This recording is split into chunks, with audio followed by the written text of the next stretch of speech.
Greetings, Mavericks and new viewers.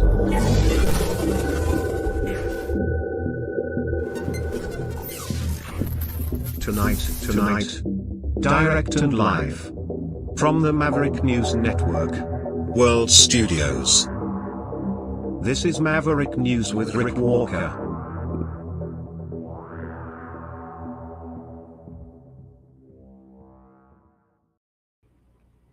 Welcome back, everyone, to the Maverick News channel.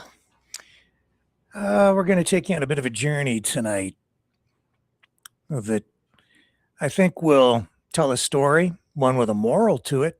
I hope it helps put things in perspective tonight as we look into the top news stories of the day, which I think will illustrate the need to stop taking shortcuts, stop cutting corners, raise the standard. If a job's worth doing, it's worth doing right. Because if you don't, I think tonight's top news stories will show you what the result can be. And a lot of what I'm going to show you tonight is not pretty. Stay with me.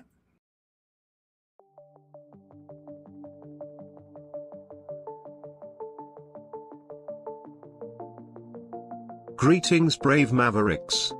Our quest for truth continues. We go beyond fake news.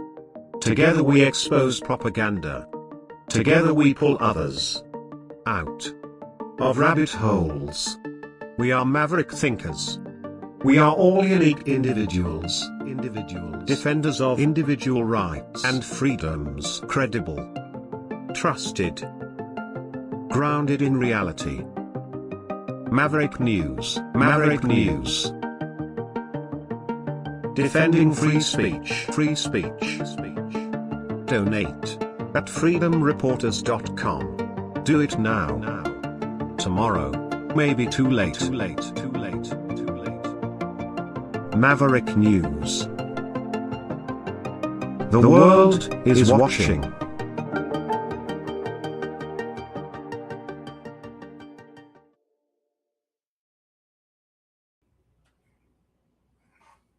When I was a kid, one of my first jobs was working for Wendy's. I've been thinking about it off and on for a long time, and it resurfaced in my mind overnight. That job has had a big impact on my life. I learned a lot from it, not just because I worked there, and it was one of the best jobs I ever had, I have to say. Didn't pay much, but I learned a lot, especially from this guy, Dave Thomas, the founder of Wendy's. I never met him, but I read his first book, Dave's Way.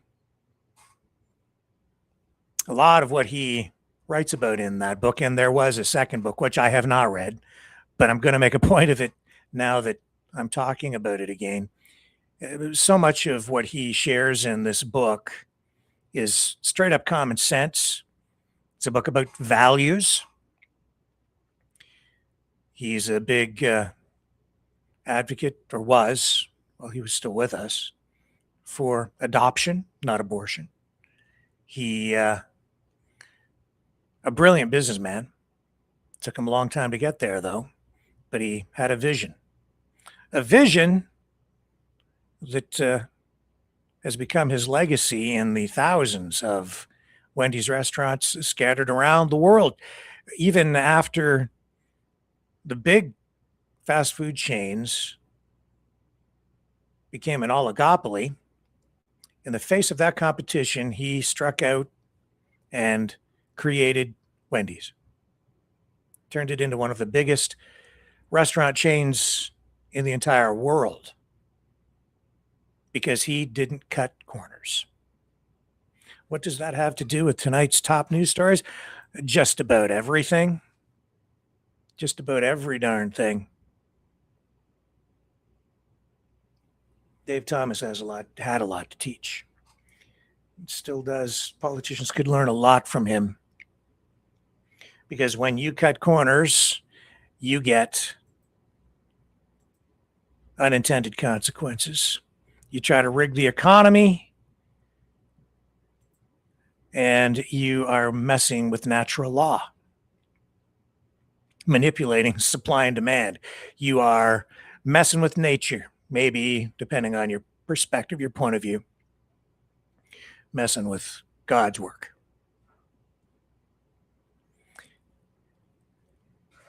That's maybe a bit of a stretch, but maybe not so much. Tonight, what are we seeing? We're seeing chaos, immigration clashes, court cases designating U.S. citizens as terrorists. In New Jersey tonight, officials have imposed a curfew around a Newark immigration detention center after violent protests there. Demonstrations began last month over living conditions at the facility. We have a little bit of video here. I'll share it with you.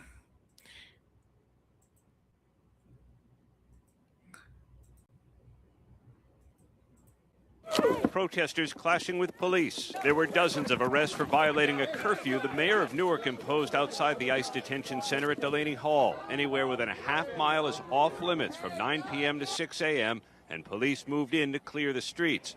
The arrest capped a combative weekend, with some protesters setting fires and using barricades as weapons. Mounted police and officers in riot gear pushing them back. Tensions began over Memorial Day after detainees launched a hunger strike over living conditions they call inhumane. Visitations have resumed at Delaney Hall, but state health officials say they've been denied full access to inspect the private facility with a government contract. New Jersey Governor Mikey Sherrill sent the state police to take control so federal immigration officers would back down. We've seen what has happened with ICE across the country. I won't let that unfold here. Having worked with New Jersey State Police and local law enforcement, I know how well trained they are, the best in the nation. I trust them to follow our Constitution. The Department of Homeland Security says there is zero tolerance for rioters, but the mayor of Newark, Diane, says lawful protest is necessary because the conditions at this facility are just so bad. One man's terrorist is another man's freedom fighter. Does the punishment fit the crime or even the charges?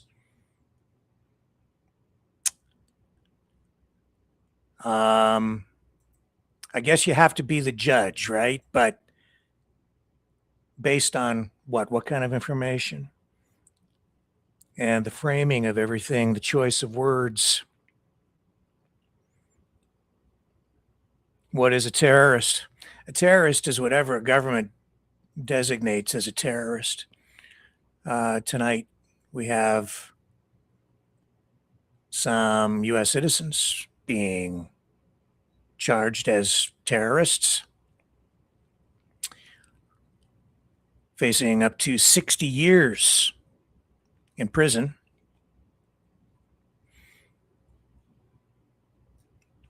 As a result,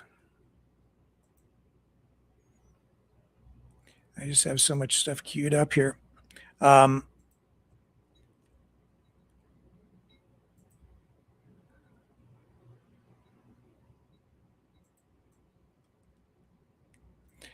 This goes back to an incident July 4th of, I believe it was last year, involving a group of Antifa protesters. 12 people have now been convicted, pled guilty, or some pled guilty, and the rest were found guilty after they were involved in this protest outside an ICE detention facility in North Texas. Body camera and dash camera video from police show the moment when an Alvarado police officer was shot in the neck and what came in the aftermath following that, as police were searching for suspects following what federal prosecutors later described as an attack on a North Texas ICE facility by an Antifa terror cell. Now, the reason they're facing such potentially lengthy sentences is because of an executive order and another change in legislation that came directly from President Trump after he came back into office. Question is it suitable punishment for all of them, some of them? I can only tell you that it depends on which media outlet you're referring to or referencing in order to get your news. But I can tell you that it's being handled in a much different way than it would have been handled before. The reason I bring this up, this particular story, is because it just came back onto my radar because last night I was showing you the use of fireworks as a protest device, or some would say maybe a weapon in Paris during the big riots that have been going on over there following that sporting event where you get this hooliganism that often follows sports events, especially soccer. And even in Europe, you get these riots that happen. But a lot of this is being blamed on immigrants, and there seems to be some evidence to support that. Kind of a lot of the protesters coming from immigrant communities, a lot of them poorer neighborhoods, and fireworks were used. Well, fireworks were also used in this particular protest or terrorist attack, depending on your perspective. And not only that, well, at least one of the protesters was armed with a gun and did appear to did shoot a police officer in the neck. I have this report from, I'll check the date on it. This initial report, I believe, was just the day after, I think, or shortly after the, I'm not sure of the dates. I'm just going to leave that blank. If in doubt, leave it out. It's self-explanatory. I'll let it roll here from the local television station. Police officer arrives. Hey, stop! It only takes seconds. He's running! Get on the ground! Before he's shot in the neck. We have an officer that's been hit. Who's hit? I am. You good? No, I'm f***ing hit. He survived and recovered from what federal authorities call a terror attack outside a North Texas ICE detention center on the 4th of July. Do not move! You Did you see the fireworks being fired in the background? So here, I'm going to re-rack this just a little bit. You can see them being fired up into the air. Now, I wasn't there. This is the only video I've seen of that myself. The prosecution is saying those fireworks were being used as a weapon. The protesters or terrorists, depending on which camp you're in, saying they were used for a show of solidarity, whatever that means. Just look up into the sky and you'll see the flashes of light. Federal authorities call a terror attack outside a North Texas ICE detention center on the 4th of July. do not move! You will be shot! You're seeing the shooting and its aftermath for the first time on video obtained by WFAA. Don't move! Put your hands! The feds charged more than a dozen people, calling them Antifa terrorists. Now, I'm going to stop it there because last night, all day yesterday, the day before, a lot of the social media posts flying around showing those riots in Paris, saying that it's all immigrants, and then you're saying that it's the same problem here in Canada and the US. But I'm saying, yeah, there might be some truth to that, but at the same time, you don't need immigrants to get crime like this. You don't need it. It's not just immigrants that fire off fireworks at protests. And it isn't just immigrants that shoot people. Do these people look like immigrants? These are members of Antifa. I don't know where you would deport them to. I can't say if they're immigrants because I'm not judging them by the color of their skin. I'm just saying they don't really fit the cliche of what the cliche used by some people to say, you must be a terrorist. Them Antifa terrorists in a first-of-its-kind case that led to a manhunt, then guilty pleas and convictions this spring. But that night, At least how many's with you? Now, answers. Don't know. video shows officers struggled to find everyone involved. letting some suspects pass by. I thought those were officers. No, those are just a whole bunch of people walking in black. Before detaining them and searching their stuff. I do not consent to search. I don't consent to a search as well. You ain't got to consent to a damn thing today. Dash cam audio shows others were more cooperative. Anything else y'all would like to know, officers? They say they didn't know it would end like this. I don't have a mask or anything. I'm just a peaceful protester. State charges are still pending, and 9 of the suspects are appealing their federal convictions. Reporting in DFW, I'm Cole Sullivan. Right. This stuff happens because people cut corners. Politicians cut corners, law enforcement cuts corners, protesters cut corners. Everybody takes the easy path. Or they sometimes say this is the difficult path, but no, actually it's the easiest. The politicians, we see it happening here in Canada, and it's not racist to say this at all. The politicians exploit the system. In many cases, they've been making dirty deals to bring in more immigrants, knowing that if they do that, they can have a community of people that will vote for them. It happens both in Canada and the United States, very much so here in Canada. That's an easy thing to do. You're basically buying votes with citizenship. It's no different than what Trump does with his golden ticket for citizenship. I think, what was it, $1 million? And you can instantly get access to U.S. citizenship and the right to work because they want the rich people. It's kind of gross. It isn't kind of gross. It's extremely gross. There are other ways that the system is being abused too, but I just offer that up as an example on, two extremes of the same extremism. Because the politicians who have brought in so many of these immigrants have made deals. It's documented. You go to Brampton, I know it's huge culture shock for people. I totally get it. I've been up there. It doesn't look like the Brampton that I knew when I was growing up. I rarely ever have gone to Brampton, but I went up there a few years ago. I don't go to every city every week, but I know that if you walk around in Brampton, it doesn't look like it looks like it looked in the 1970s. And that's because especially one politician in particular, who I won't name, has made deals. There was even a deal to delist one of the a terrorist organization as a terrorist organization, to work to have that listing as I think it's the Tamil Tigers,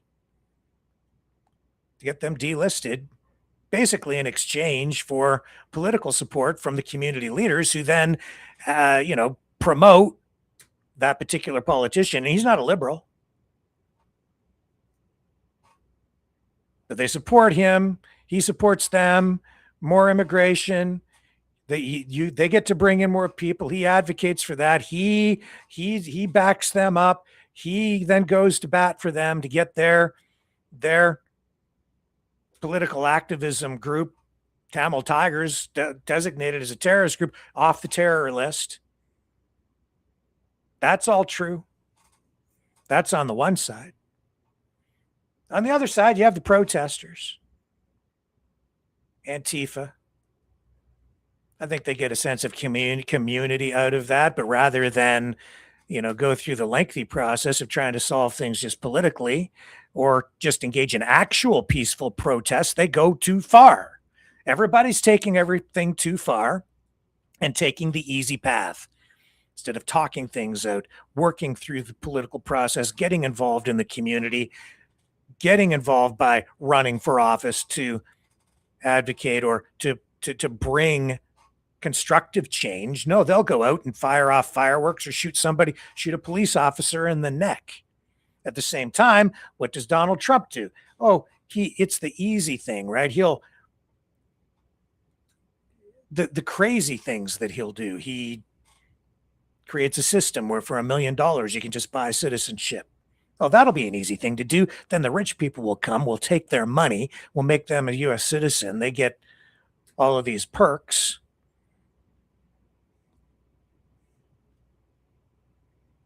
Everything with him is the easy path. He's not a true conservative. He's not a conservative at all. I keep telling everybody he's abandoned conservative principles. Tariffs, controlled economy, rigging, putting pressure on rigging the economy, playing with the markets just by opening his mouth. He did it again this week. I told everybody there won't be peace in the Middle East this week. Wednesday?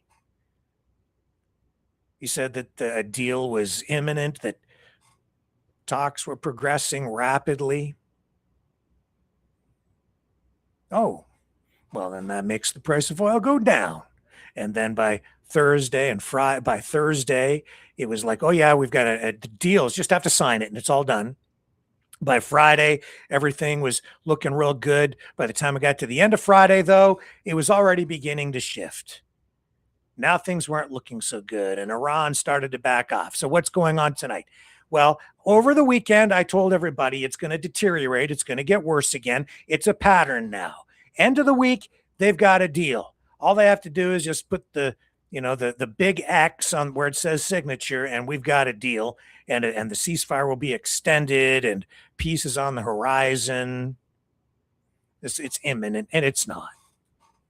So then we get to by this morning, Iran's saying, no, there's no deal. We're walking away. We're not talking. And Trump's saying today he's giving a dual message again. What's he saying? He's saying tonight, telling one media outlet, oh yeah, I'm not much interested in talking to them anyway. Well, on the other hand, now he's saying that he has secured something of an agreement with Hezbollah in Lebanon because Israel had been launching new attacks there while the fireworks were still going off between Iran and the U.S. and the Strait of Hormuz. Israel was still attacking Lebanon over the weekend. But Trump then saying, oh, no, I've been talking to Hezbollah, and they have agreed to a deal as long as Israel stops. Audio that just went off in my head here. A second here. I don't know where it's coming from. Here it is. Sorry, that's just in my headphones. You can't hear it. I can. I just I had to get rid of it so that I could think. And so we've got this statement from the Lebanese embassy in Washington. And so there seems to be something going on with it, but there's still no peace deal. There's still no extension on the ceasefire that isn't a ceasefire, because this is all about taking shortcuts. This is about fake diplomacy. I'd say negotiations that might not even have really been going on at all. It's a shortcut to making big profits off commodities without getting caught, because you've got a pattern going on. So the people in the know what you're going to say on Thursday or Friday, and then they know what's going to happen by Monday. So they're buying and selling, and the data is all there. It's happening. Insiders are making big bank, not because of increased productivity or grit or hard work or, subscribing to the American way. Unless you look at the American way as kind of rigging the markets and ripping people off. It's just pure corrupt capitalism is what that is. Well, here's the statement from the Lebanese embassy. In the context of the efforts exerted by the Lebanese state to preserve stability and spare Lebanon further escalation, they write, and in the wake of the call that took place between the President of the Republic, General Joseph Aoun, and the U.S. Secretary of State Marco Rubio, the Lebanese authorities received confirmation of Hezbollah's agreement to the U.S. proposal, which calls for a reciprocal cessation of attacks.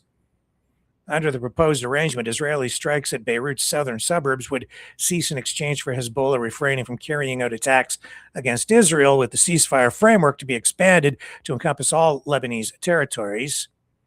Later, President Trump held a call with Lebanon's ambassador to the United States, Nada Mawad, and informed her that he had obtained the approval of Israeli Prime Minister Benjamin Netanyahu for the proposed arrangement. The ambassador relayed the outcomes of the discussions to the president, who in turn notified Hezbollah of them. The scheduled negotiations meetings on Tuesday and Wednesday are set to convene to discuss this progress and build upon it. Okay, whatever. Tonight's thumbnail and headline on many of the channels is Iranian nothing burger, and that's exactly what we've had over and over again through this entire process. A big nothing burger, great, fake news coming from Trump, fake diplomacy, fake everything. This going on over the weekend.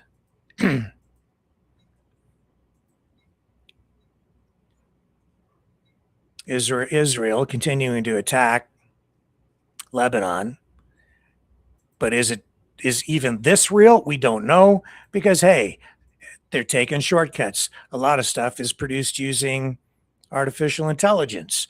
This, I think, is authentic video, but it's being presented, and maybe so, as the use of phosphorus weapons by Israel against Lebanon, phosphorus bombs. Now, some will tell you that it's a banned munition. It depends on how it's used. It's supposed to be used for illumination at night. In any event, this could just be smoke, but it looks suspiciously like phosphorus weapons. الأخير في لبنان دكتور علي. That's inhumane. So this was going on. Well, Trump is saying that all they have to do is put the X on the line, and everything is going to be peaceful in the Middle East over the weekend. Now, I haven't been able to verify if those are actual phosphorus weapons or not. A lot of that stuff's coming from Iran, and as I've said repeatedly, don't trust what Iran puts out, and I don't trust what comes out of the White House either. Not this administration, because they're engaged in all kinds of things that are clearly shortcuts. As I keep saying, it's not just what you do, it's how you do it. You have an issue with immigration, and I understand it, in a lot of communities, you're going through some culture shock, but you're not going to solve the problem just by getting rid of some people, especially people who have really no power, and just having some people with power pointing their fingers at them and saying they're the problem. You just get rid of those people, and the problem will be solved. And you elect me, you give me the power to do it. I'll do that for you. All you have to do is give me the reins of power. I say be very careful of people talking like that, lest you get this as a result. And I think there is truth to this. Absolutely, there's truth to what I'm about to show you. This is more than 6,300 kids under the age of 18. We're talking about children in the United States. Because of the Trump administration and the ICE program, more than 6,300 children under 18, almost all with no criminal record, have been detained by federal immigration authorities during President Trump's second term, with nearly half held at the Dilley Immigration Processing Center in Texas. There's one media report on it. There's another one. CBS Mornings, children held like criminals inside ICE detention center. Oh, but you can't believe them, Rick. They're a left-wing mainstream media outlet, and they just lie. Do they? Sometimes they don't get it right, and sometimes they just put people on and let people say what they're going to say, including government officials who you probably shouldn't be trusting anyway because they're politicians and self-serving. I'll side with the kids on this one and give them the benefit of the doubt. And I would say, show me inside. Let me see what's going on in there. And there needs to be some accountability. The problem is when you designate people terrorists or illegal immigrants, their rights are very limited and in some cases stripped away from them completely. That's part of the problem with the situation with those, I would say, young people, university age, charged with an act of terrorism, those Antifa members we just showed you down in Texas. Yeah. It's an issue. It's a problem. In that case, you had about 11 or 12 people, the North Texas Antifa cell. And so fireworks were used, just as I showed you the night. And let me just stop there for a moment and I'll say this.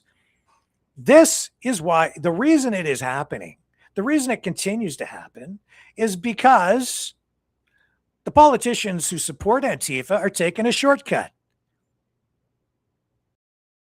They're not, when Biden was in power, they didn't enforce the law. They let it go because it served their political purpose. So now you get the pendulum swinging back the other way. You get the Trump administration in. What does he do? He signs an executive order designating these people as terrorists. As a result, they could go to jail for up to 60 years. It's executive order. And there's also this NSPM-7, Countering Domestic Terrorism and Organized Political Violence. It's a memorandum that was issued just days after the executive order on Antifa designation. Antifa now designated as a terrorist organization. So these people are all designated as terrorists. So as a result, their rights are extremely diminished, even as U.S. citizens. Terrorists do not have the same rights as just an ordinary citizen.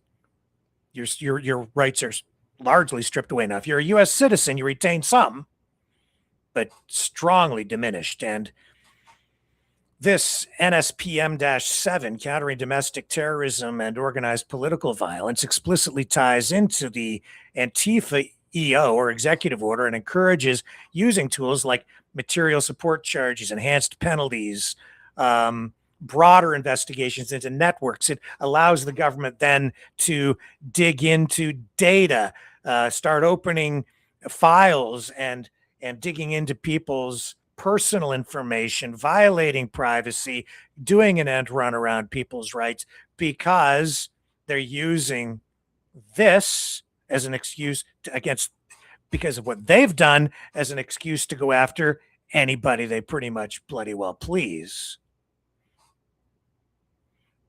And by designating them as terrorists, it also gives them broader discretion and abilities to use a whole bunch of other kinds of charges against the people. Now, had this happened prior to the executive order and the memorandum issued by Donald Trump with the stroke of a Sharpie, the matter would have been handled using more conventional federal criminal charges. And it would have resulted more in charges like civil disorder or rioting, assaulting and resisting local officers. Of course, if you shoot a police officer in the neck with a gun, you could be charged with attempted murder, and that's what the charge would have been. And assault with a dangerous weapon, conspiracy to commit, all of that as well. And the charges and the resulting sentences upon conviction would still be extremely severe, maybe 10 to 30 years, more likely sentences in the range of like 2 to 10. But now that they're terrorists, Trump can go whole hog and really put the hammer down. The question is that appropriate? Well, again, I would say that that's kind of a shortcut. You see, the problem is, if the shortcuts hadn't been taken to begin with, if they'd taken, what do they call it, like a broken windows policy, right? When somebody does even a minor crime, you call it out, you lay charges. When protests get out of hand, you enforce the law, not selectively, but even-handedly. That's my position. That's what I've always said. Somebody breaks the law, you charge them. You see people running down the street, as we did in Paris, and they're smashing windows, they're busting up bus shelters, setting fires in the middle of the street, you arrest the people, you charge them. Even if it's a lot of people, you round them up as they are committing the crimes. You present the evidence and you proceed with the charges against the people. No exceptions. Problems solved. But you let it slide. You let these protests escalate beyond peaceful protests, and you get what you've got. That's not an immigration problem. That's an enforcement problem. That's a political problem. You can get rid of the people, but you're not getting rid of the problem. Because as you saw in the photos that I just put up on the screen, I don't see evidence that necessarily that those people within the Antifa, now terror cell, are immigrants. It's not the color of the skin. It's what's in people's hearts and what's in their heads. And it's their attitude.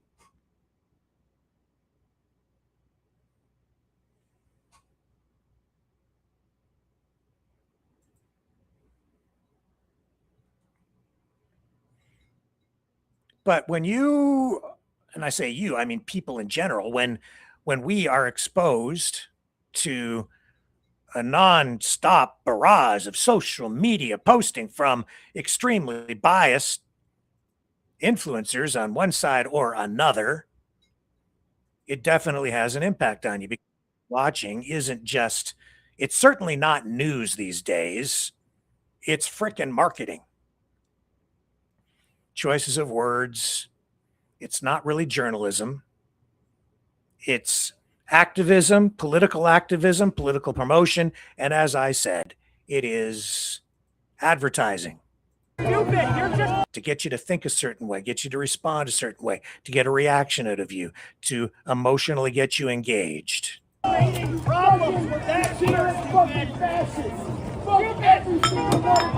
It's happening on both sides.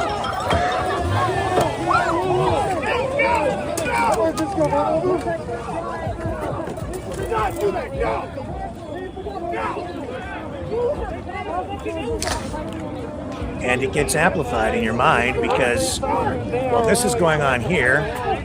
I pretty much guarantee it's Border Hawk news. Is it? Okay, I don't know if it's news, but it's emotional. I bet you a block over, it's peaceful, maybe 2 blocks over, and then in the rest of the city, all is well. But if you focus on that, if a tree falls in the forest, make a sound. If you show a tree falling in the forest and you put that out, live stream it on social media to 1.5 million people, it makes a pretty big noise. Not saying and that makes any of this right. I'm not making an excuse for anyone. Quite the contrary. I'm saying we need to be aware. And when people break the law, the solution is to simply enforce the law. It doesn't mean you need to elect somebody with more power to give them, to enable them or empower them to take more of your freedom away. It means all that had to happen was a long time ago, people needed to say, hey, stop misbehaving or we're going to lay down the law. And that goes for the freedom people too.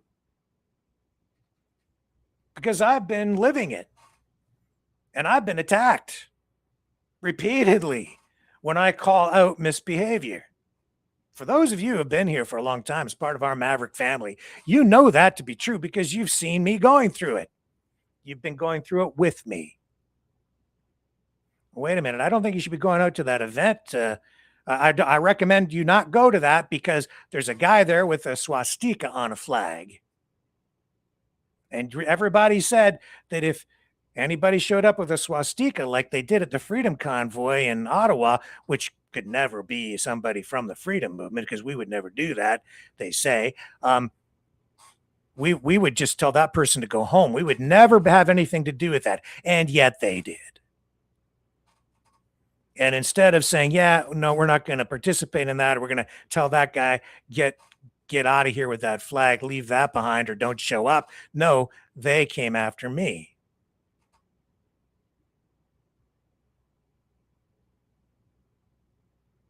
Okay, that's a choice.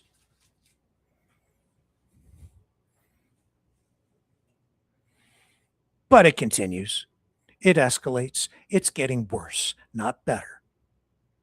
Much, much worse.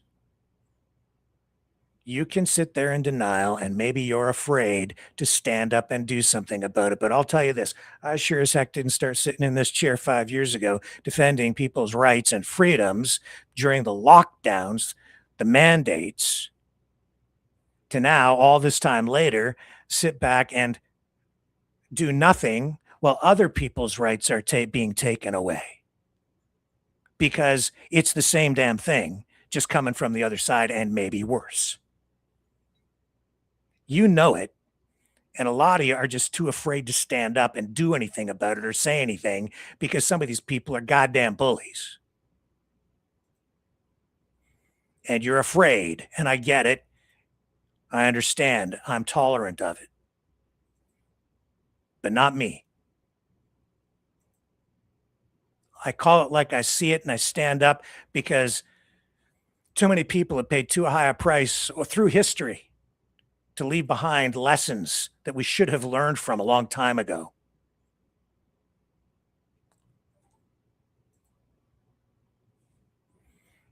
And it is getting worse. Montreal, this just within the last, week, this shit. And I'm sorry for my language, but it deserves it. I'm tired of this. I understand the frustration out there, but there's no excuse. Politicians denounce white supremacist gathering at Shawinigan, Quebec. You can justify this any way you want, and it's not going to be justified. You know what this is, but you're putting up with it because you're either afraid, maybe you're not aware, maybe you're not aware of how far this has gone. It's been a drip, drip, drip, creep, creep, creep. I don't like it because it's wrong.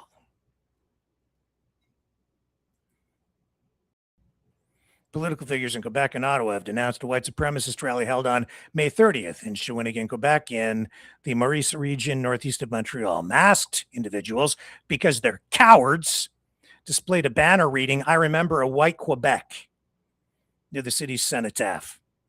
Premier Christine Frechette said racist messages have no place in Quebec society and must be denounced clearly and unequivocally. Take off your masks.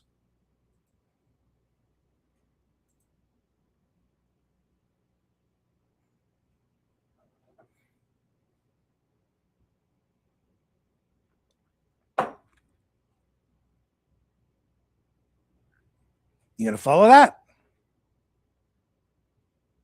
Is that the answer? That's a shortcut. That's cutting a corner. Lots of them. That's a desire for instant gratification. I have a problem. I have culture shock. I don't like these people in my neighborhood. Let's get rid of them all. Let's just round them up, whoever they are. Oh, how about that whole neighborhood over there? Let's get all the kids and put them, and this is not a joke. I just showed you, let's put 6,000 children, in a prison. Where are you going to deport them to? Who cares? Just get them out of here. Any safe third country will do. If we can't send them back to where they came from, we'll just send them to a gulag in El Salvador. The leader of El Salvador coming to visit President Trump in his very stylish outfit the other day. That was about a week ago. Trump's a big fan because they have the huge detention facility that they set up down there in El Salvador. Take a lot of these detainees. Why do they ship them out? You get them off U.S. soil, you have no rights. It's not about what you do. It's about how you do it. Maybe we didn't, you and I, create the problem, but whether we like it or not, diversity may not be our strength per se. Doesn't necessarily mean it's our weakness either, but it is our challenge. It's how we deal with it. Mass deportations, rounding people up, putting them in detention centers, depends on how you do it. Stripping people of their rights, not recognizing any rights, not giving any due process, or stripping people of due process. If they can do it to them, they're sure as hell going to do it to you. I just showed you the other night. What's the big plan, right? What's the big plan? Oh, they say, like over in Britain, the people who want to deport all these people they don't like.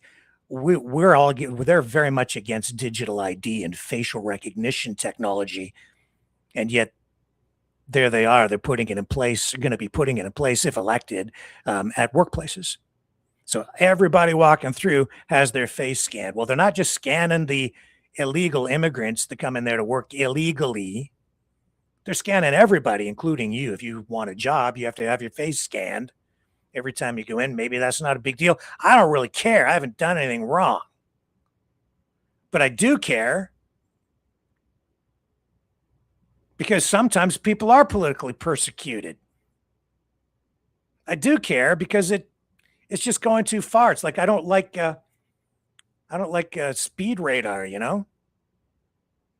I don't like the government snooping in on everything that I do. I just want a little bit of privacy. I don't want the government looking at everything that I do online. I don't want them reading my email or listening to my phone calls, because a lot of that stuff's private, personal, emotional, family stuff. It's nobody's business but my own. Same with you. That's why.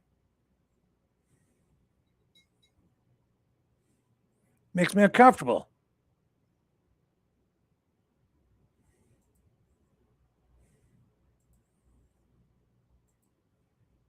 As I say, it's just shortcuts.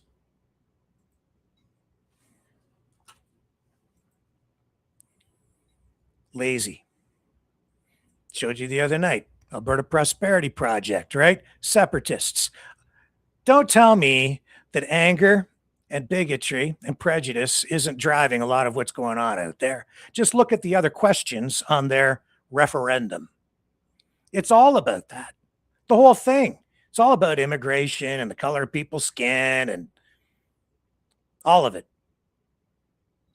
And that's what the whole separation thing is largely steeped in as well. Anger, revenge. That's why, as I showed you, and I'm not making it up, it's coming straight out of their proposal, their plan. If you're vaccinated and you're up for possible citizenship in the all-new Republic of Alberta, if you're vaccinated, they'll hold it against you. It's right in their plan. You lose points if you're vaccinated because they want to deport the vaccinated. Why would they want to do that? Is like, really?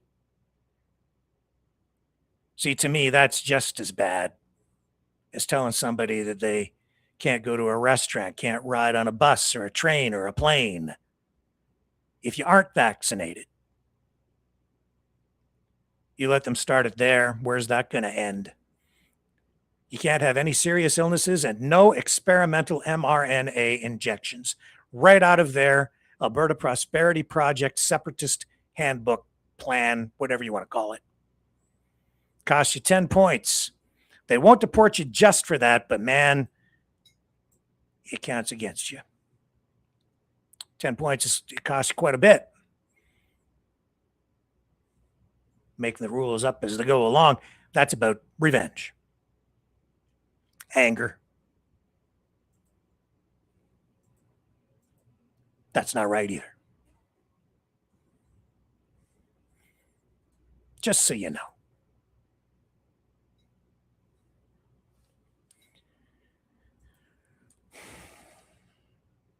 It's getting worse. These are not the solutions. When I worked at Wendy's, I learned so much. It was about quality, standards, doing the right thing. First job, That wasn't my first. It was actually, I probably had 5 or 6 jobs by that time, but I was just a teenager. But man, I learned a lot. I learned about systems, how business should really be run, learned about efficiency, not wasting things, waste not, want not. Really simple, basic lessons that most people should learn at home in a good family environment. I learned about teamwork. It was all because of this guy, this one amazing, forward-thinking, genius, common man, Dave Thomas. See, at Wendy's, and I bring this up because of all this talk about the Tim Hortons temporary foreign worker program. At Wendy's, back when they first came on the scene, franchise opened in the 60s, like the first restaurants. By the time it came to where I lived, it was the late 70s in London, Ontario. Yeah, I guess it would be the late 70s, early 80s. But they did it different than the fast food chains like McDonald's. They did it right. Fresh meat shipped in every day on a truck, ground beef, real stuff.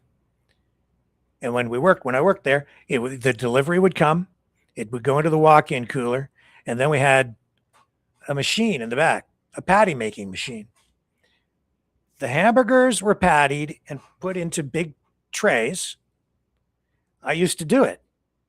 It went into a hopper, and then they all came out, ka-chunk, ka-chunk, ka-chunk, ka-chunk, ka-chunk, and you'd sit. And I worked the night shift sometimes. That's when all the food was prepared. You'd patty all the meat, real fresh meat. He didn't lie. It's not a lie. It was all fresh, not frozen, just like the ads say.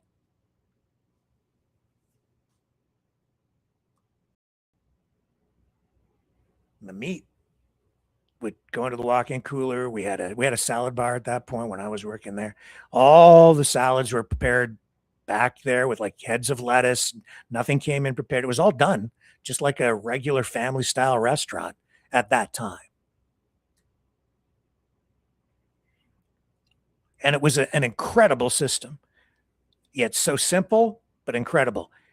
You started you get your first job, you work on the fry station, and you drop the fries at just the right moment, and you'd have to work your way up to working the grill. If you became proficient in every job along the way, the most important job in the assembly really was working the grill, because the thing about working the grill is you had to watch through the window, and if you saw cars drive in, as soon as a car drove in, the meat went down on the grill. And you had to see how many people were in that car to determine how many patties you had to put down on the grill. And then you had to kind of gauge, because there were other things they could order off the menu, but you'd try to figure out how many patties you would need. And by the time those people got out of their car, came in, ordered their meal, and then came down the line, that hamburger, if you were a really good grill man or boy, in my case, that patty would come off that grill fresh, hot, and juicy. And you'd be putting it on the bun to the sandwich maker who is to your left. Instant. Fast food, but fresh. If you sucked at the grill, you put down too much meat. And then you'd have to throw that it wouldn't go in the garbage. It went into another tray in a refrigerator. I'll tell you what you did with that in a minute. If you didn't put enough down, the people had to wait. So you had to be really good. And if you weren't good, you had to go back to the fry station. You got demoted. That was the gig, man. I learned so much. It was an assembly line, but it was like just-in-time delivery. Just like the auto companies began to employ years later based on Japanese production methods. But Dave Thomas figured that crap out on the food assembly line at Wendy's years before. Just-in-time delivery. Everything. So it's fresh. You don't cut corners. The patties, square, it was a marketing gimmick, but it was also functional because it fit the spatula. They had square spatulas. In fact, I think I have one here to show you. Yeah. Let me scroll down and I'll show you what we always use at Wendy's. Right here. This is all related to what I'm talking about. I'm not just reminiscing, but efficient. Square spatula that fit the patty. And it was important. It was a tool, right? But everything was different. And that became part of the marketing. We don't cut corners. It was all about the standards. Quality is our recipe.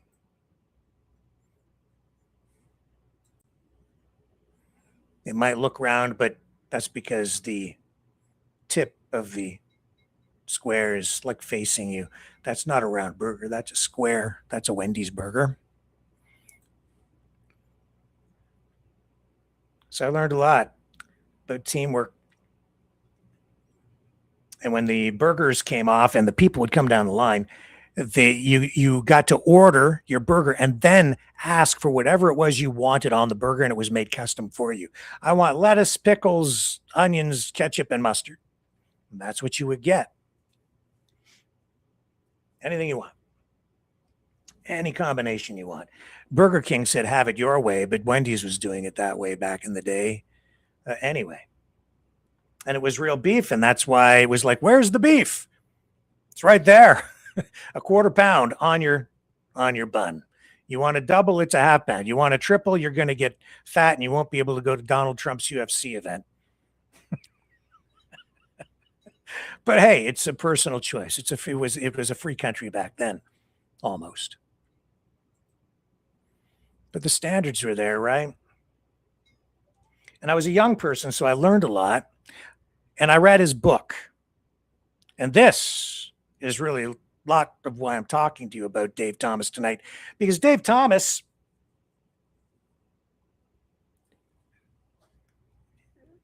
he was just kind of wise. He was down to earth. He had been adopted himself, raised by only his father because his mom died. So here's a guy who's completely disadvantaged. I think he started, like, the story is that he started with like $40 in his pocket and then worked toward his dream, which was to open his own restaurant. Worked at a place, as I recall, called the Hobby House. Hobby House, I think so.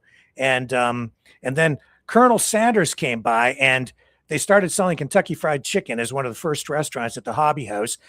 Dave Thomas met Colonel Sanders, learned more about the fast food, began to learn about the fast food business, went to work for Colonel Sanders at KFC, helped build that business up, but could have got rich off that, but chose to pursue his dream of opening his own restaurant, established Wendy's, brought that system into place.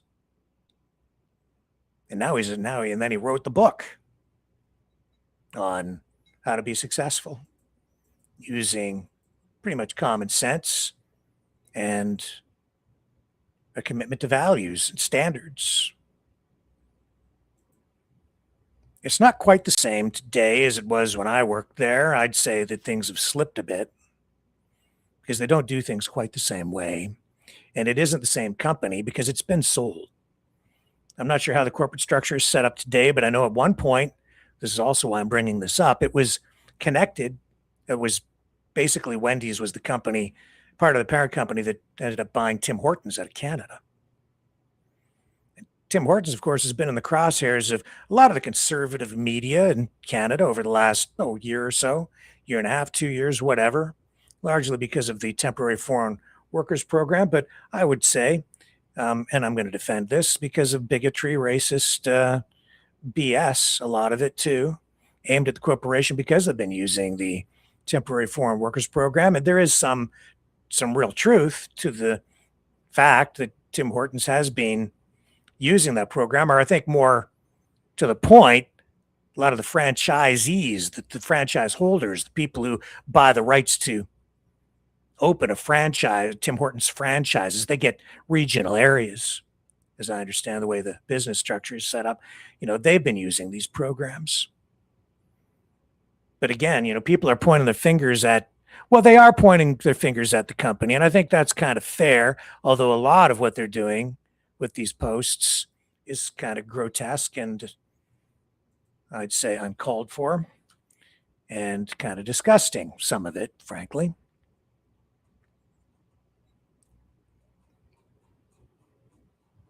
Yeah, it's just outright racist. I'm just going to come out and say it. It's really, a lot of it is awful. Case in point, here's and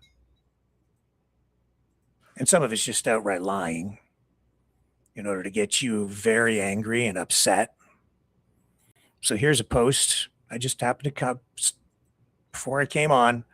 I was just looking for some samples, scrolling down. Here's one. Somebody's account named Sylvia at Northern Gal 45. Who says that says too little too late, never stepping foot in Tim's ever again. And that's because she says they need to apologize for spreading effing hepatitis to the Canadian population. That's because they're referring to a story here posted here with this caption on top of it on X saying the disastrous decline in health and hygiene standards at Tim Hortons and many other Canadian fast food chains is directly attributable to the temporary foreign workers program. Inside 18 months, hepatitis A, a fecal oral disease by Public Health Canada's own definition, blah, blah, blah. And it's because there was a report of hepatitis at a Tim Hortons involving a worker.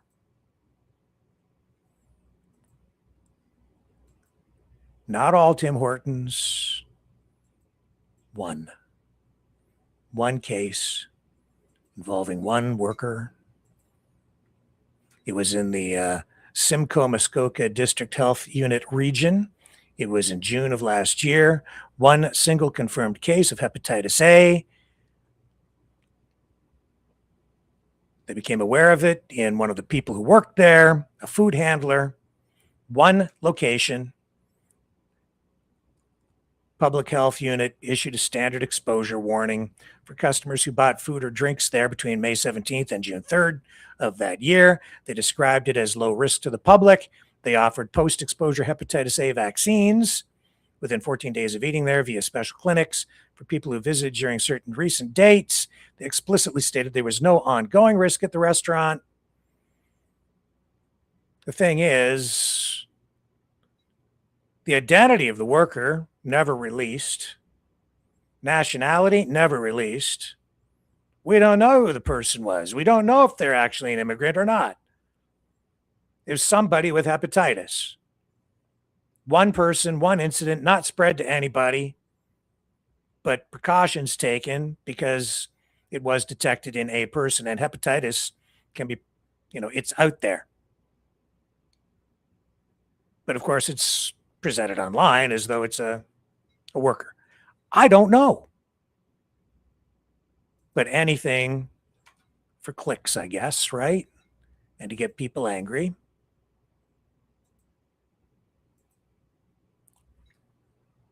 And that is an issue that works. I'll tell you right now, I could chime in. I could pile on like the rest of them. When I say the rest of them, that those other live streamers and some news outlets that have especially made this like a front and center issue. And they're, in my view, exploiting it. I get lots of donations. All I got to do is crap on people. Get people really angry and say, oh, you support me. I'll help you solve the problem. All I got to do is help me and I'll help them get elected or get them the power. And we'll get rid of all these stinky people. And I won't even use the language that they use. This is not a liberal issue. This is not a conservative thing. This is just about what's right and what's wrong. This is about how you treat people. Again, it's not about what you do. It's about how you do it. Okay, you've got an immigration problem. What's the problem? Well, they're just letting in too many people. Systems can't handle it. We're overwhelmed. Maybe the demographic makeup is too concentrated one way or another. A lot of different ways you can look at it. These are issues that communities should be deciding together. There should be discussions on these things. I mean, a lot of different ways. It's complicated. A lot of different ways you have to look at it. But I've said for a long time, always, as far as I can remember, the answer also, to like I say, a lot of the reason the people come here is because their homes just got bombed. Well, who bombed them? Us. Look at what's going on in Cuba right now. Oh, it's a failing regime, they say in Cuba. It's failing because they're a communist government. I'm sure that it doesn't have anything to do with the gunboat diplomacy, the blockade, the armada that has been set up around Cuba to prevent any kind of supplies from getting into the isolated island. So they can't trade with anyone. Talk about tariffs. No oil, no energy. Nothing, not much going in, not much going out of any kind. Well, see, they're not self-sufficient. It doesn't work. Communism sucks. Who cares about them anyway? They all eat dogs down there. I've heard people talking that way. Who cares about those people? You're going to care because now they've created a humanitarian crisis, and there are concerns that you're going to have a flood of boat people heading for Florida again. Real concerns about it, if they can get past the armada. Well, why would they do that? Because they're starving to death. Because they don't have fuel to run the garbage trucks to pick up the refuse. Now they've got rats running through the streets. And yeah, now there's disease running through the community. Because they haven't been able to keep things clean. Because they haven't been able to function as a modern society. Because everything's been blockaded.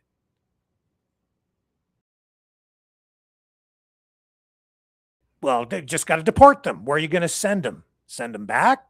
Don't care. Send them anywhere. Well, I see problems with that. You don't hear about it in the media too much, though, right? It's not just what they tell you. It's what they don't tell you. Not a lot of news coming out of Cuba right now. Certainly not on the mainstream media.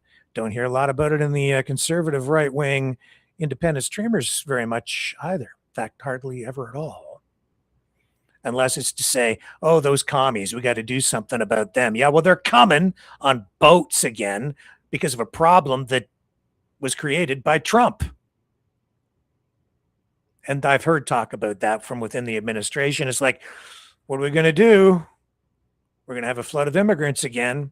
He'll probably just bomb them and then call them narco-terrorists. Well, maybe not. That might be an exaggeration, and I apologize, but you're getting the idea, right? Well, who cares about them? They're all stinky people. Look, they got diseases. Where'd they get disease? Why did they get diseases? I've been to Cuba. There weren't rats running through the streets. I left the resort. I went exploring. I met the people. I'm not a fan of communism. There was income inequality there. I didn't like that. I didn't like the anti-American rhetoric, propaganda that I was exposed to over there. I didn't like that. But I guess you reap what you sow, right? At one time back in, the 50s, I guess, right before Castro, it was an American playground with casinos and gangsters running the place. Trump wants to go back to that, I guess. I'm not so sure that people want that. A lot of people, it wasn't that long ago. A lot of people remember it. Nor do I want nuclear weapons sitting off the coast of Florida in Cuba. Gets a little bit complicated now. But why do people flee? Well, it's sometimes because of things we do, sometimes not. Sometimes it's other reasons for people leaving a country. It could be because they're being politically persecuted, seeking asylum, whatever it might be. But a lot of the immigration problems over here are problems of our own making. And now you have the politicians who created the problems or party to it, or maybe now responsible or inherited the problem from previous administrations. They're just some of them, not all of them, but some of the people offering alternatives certainly right now are pointing their fingers saying, just get rid of those people and the problem is solved. No, that's a shortcut. That's cutting corners again. You do that, you will be judged. Your children will be judged. Your grandchildren will be judged. Our country will be judged for generations to come. Maybe for eternity. Because of the way we dealt with the problem. It's a trap.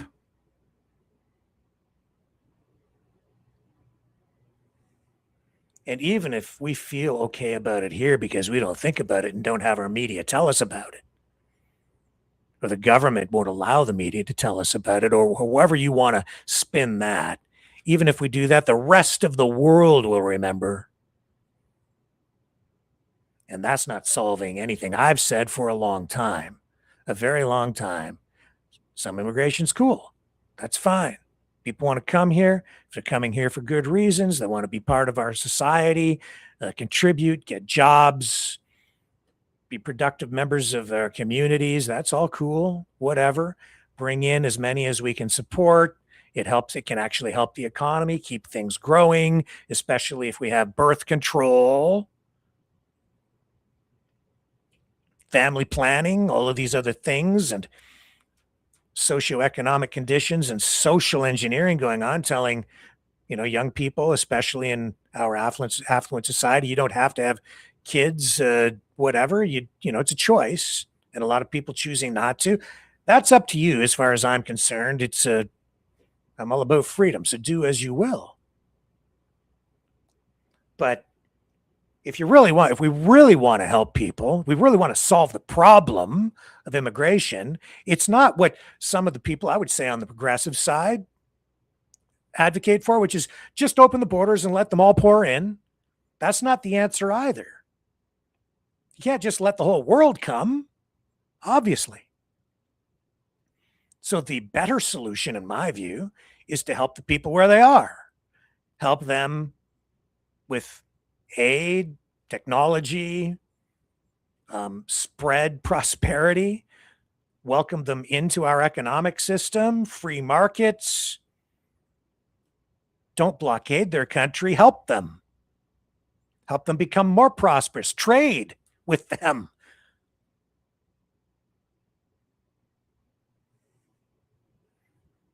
What's wrong with that? And if we're helping each other, we're probably not going to be bombing each other. And that's really where we need to start, is just stop bombing people. Don't blockade people. Don't punish people. Because they're not going to trust you.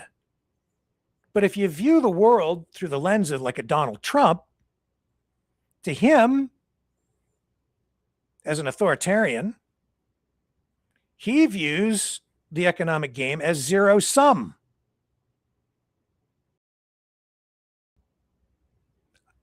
It's all for me, nothing for you.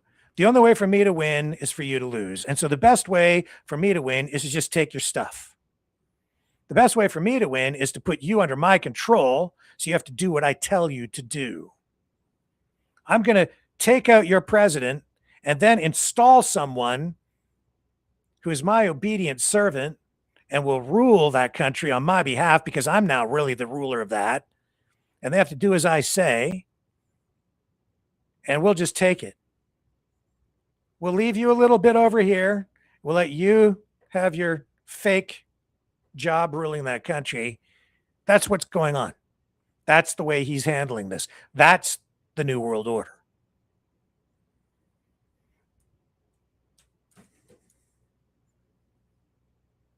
And the people who have been telling you and telling me that the real threat is things like the United Nations, the World Economic Forum, the globalists, they've only been telling you half the story.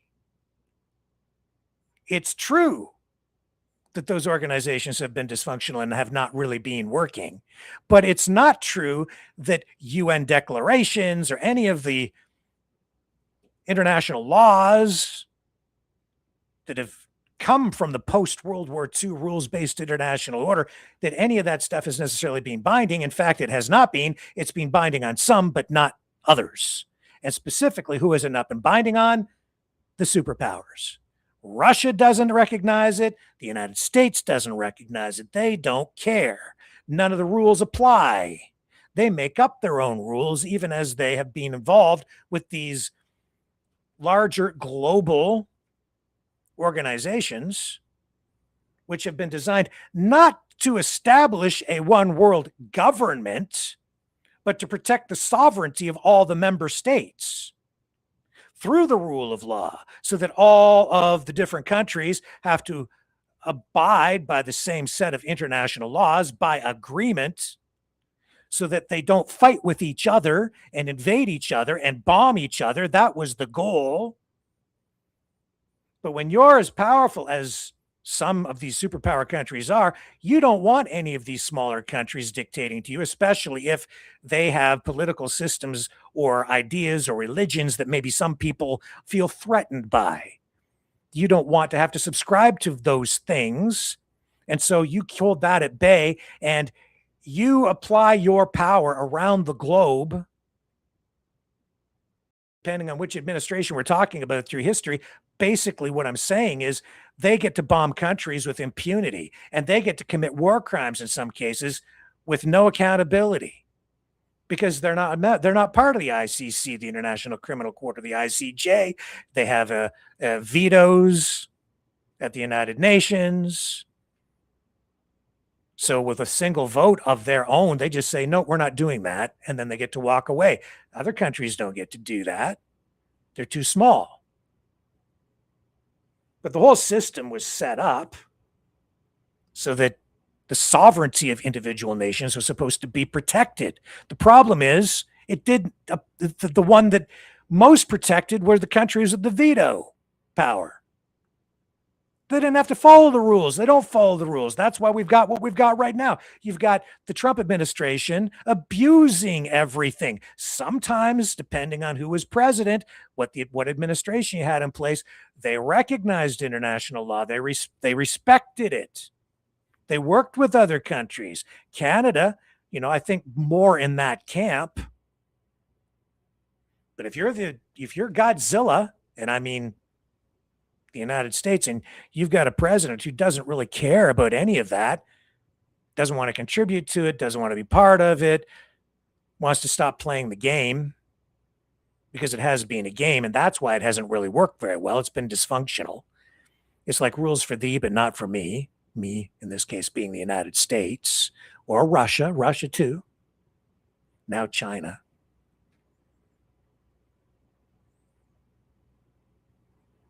It's a good idea. It has been a noble effort. It's something worth working toward and trying to preserve. It's the alternative to the New World Order. But the people who want to bring you the New World Order are pointing at that saying, no, that's the New World Order. It's not. That's the old World Order. It is the New World Order, or it was after World War II. It was the New World Order then. And now we have this New World Order, which is being referenced, especially by middle powers like Canada. Mark Carney calling it out. He's saying it's been kind of a charade. It's been a game. Because we know, wink, wink, nod, nod, nudge, nudge, these guys with the nukes, they get to decide largely what goes on. They don't have to follow the rules. So it's been a bit of a fake system. Applies to everybody over there. This dictator of this country doing all these bad things, yeah, they can be held accountable in an international court and pay the price as a a genocidal maniac. But if you're the president of the United States, you're Richard Nixon, you can bomb the hell out of a country. Nothing's going to happen to you.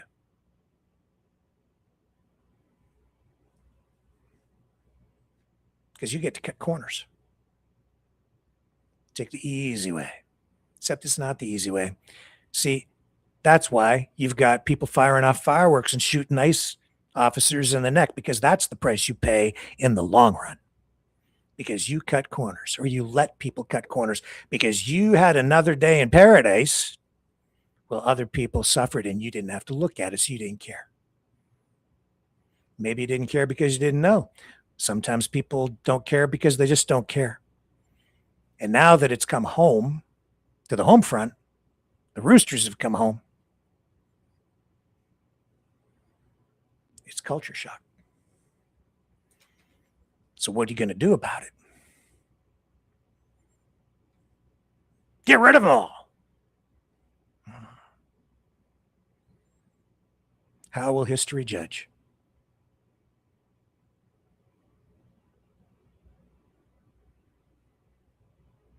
Doesn't have to be that way. It doesn't. It really doesn't. But it's very appealing to some people.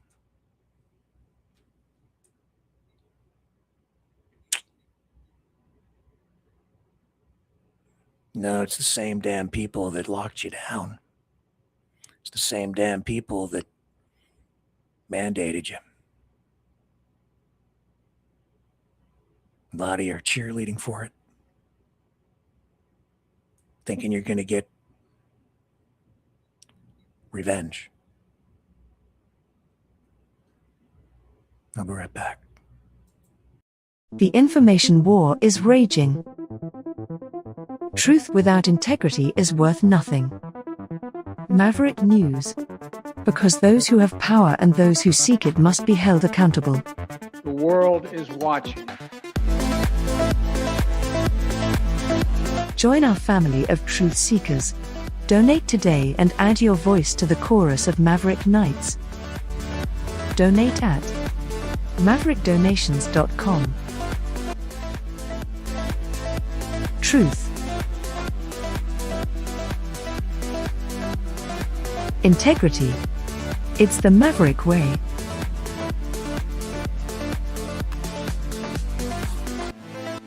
Maverick News. The world is watching.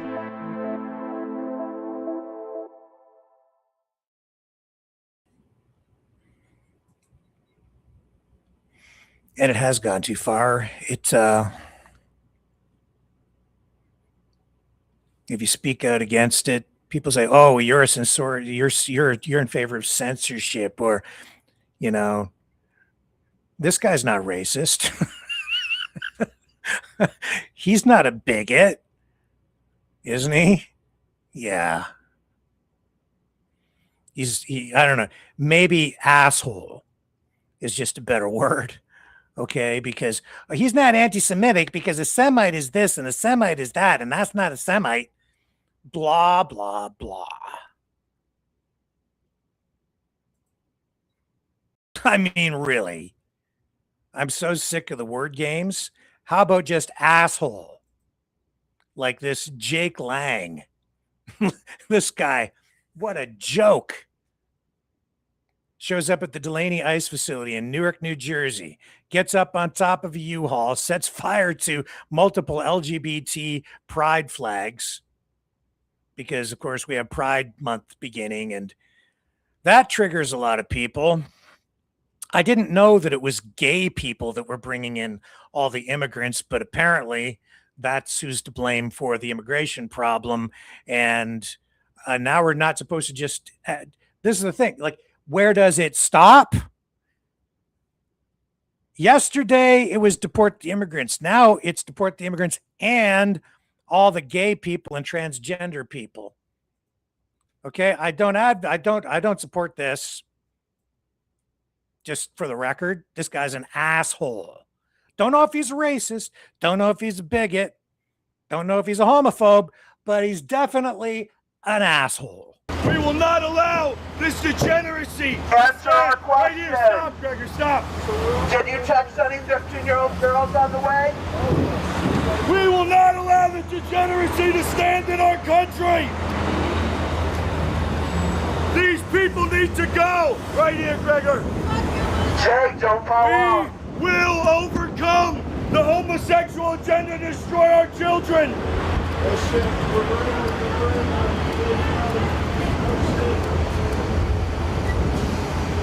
Don't do it. Come on, man. Don't do it. Oh, Jay, come on, man. Jay, have you legally touched the vagina in your life? Faggots! Happy Pride Month, faggots!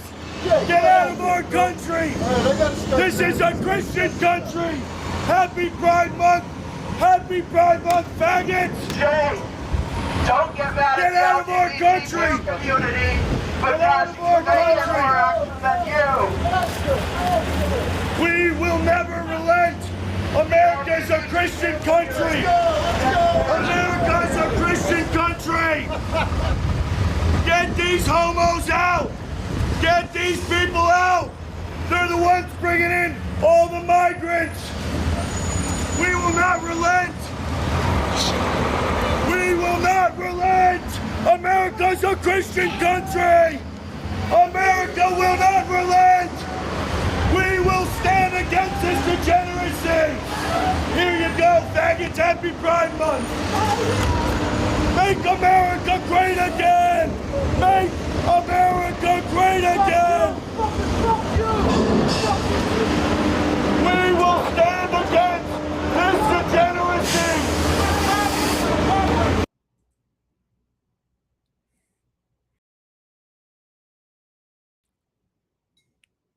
Excuse my language, but he's also fucking nuts. Okay? That guy is a fucking nut bar and an asshole.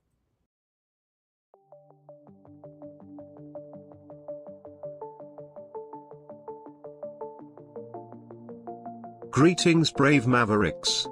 Our quest for truth continues. We go beyond fake news. Together we expose propaganda. Together we pull others out of rabbit holes. We are maverick thinkers. We are all unique individuals, defenders of individual rights and freedoms, credible, trusted, grounded in reality. Maverick News, Maverick News. Defending free speech, free speech. Donate at freedomreporters.com. Do it now. Tomorrow may be too late. Maverick News. The world is watching.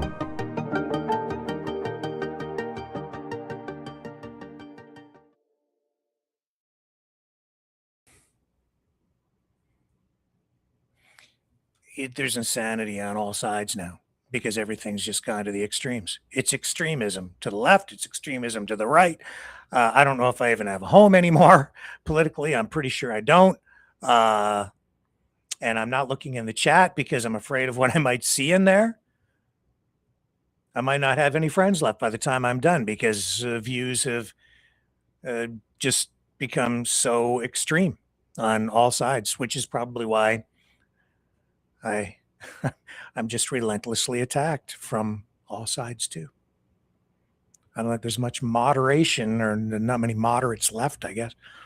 I think I'm a pretty moderate guy because I don't know if I even agree with the economist Paul Krugman here either, who, you know, I understand why people are frustrated. I think I've been too tolerant, honestly. But I don't know. Let's listen to him. We need to defang Trump as much as possible and make sure that neither he nor anybody who follows in his footsteps has power after the next two elections. But beyond that, we really need to do a thorough purging of the United States. We need a demogrification, and that is I'm not going over the top by using a word that's very similar to the denazification that we pursued successfully after World War II in Germany. We need to... Has it gone that far? Has it? Maybe. I'm certain it's worse in the U.S. than it is here, but it's getting bad here as well. I'm becoming more sensitive to it. So even when I saw the leader of the new conservative leader out provincially in British Columbia, elected over the weekend, you see the shift, right? And the rhetoric in the speech reflective of what we're hearing from Trump and the MAGA movement in the States.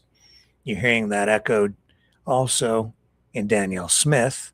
So this ideology is now finding its way, it's winding its way, snaking its way, to use Trump's story as part of this, of the snake. They've let the snake in, and it's winding its way through Canadian politics. As a result, our country is in peril. It's on the verge of breaking up, maybe, because of the separatist movement.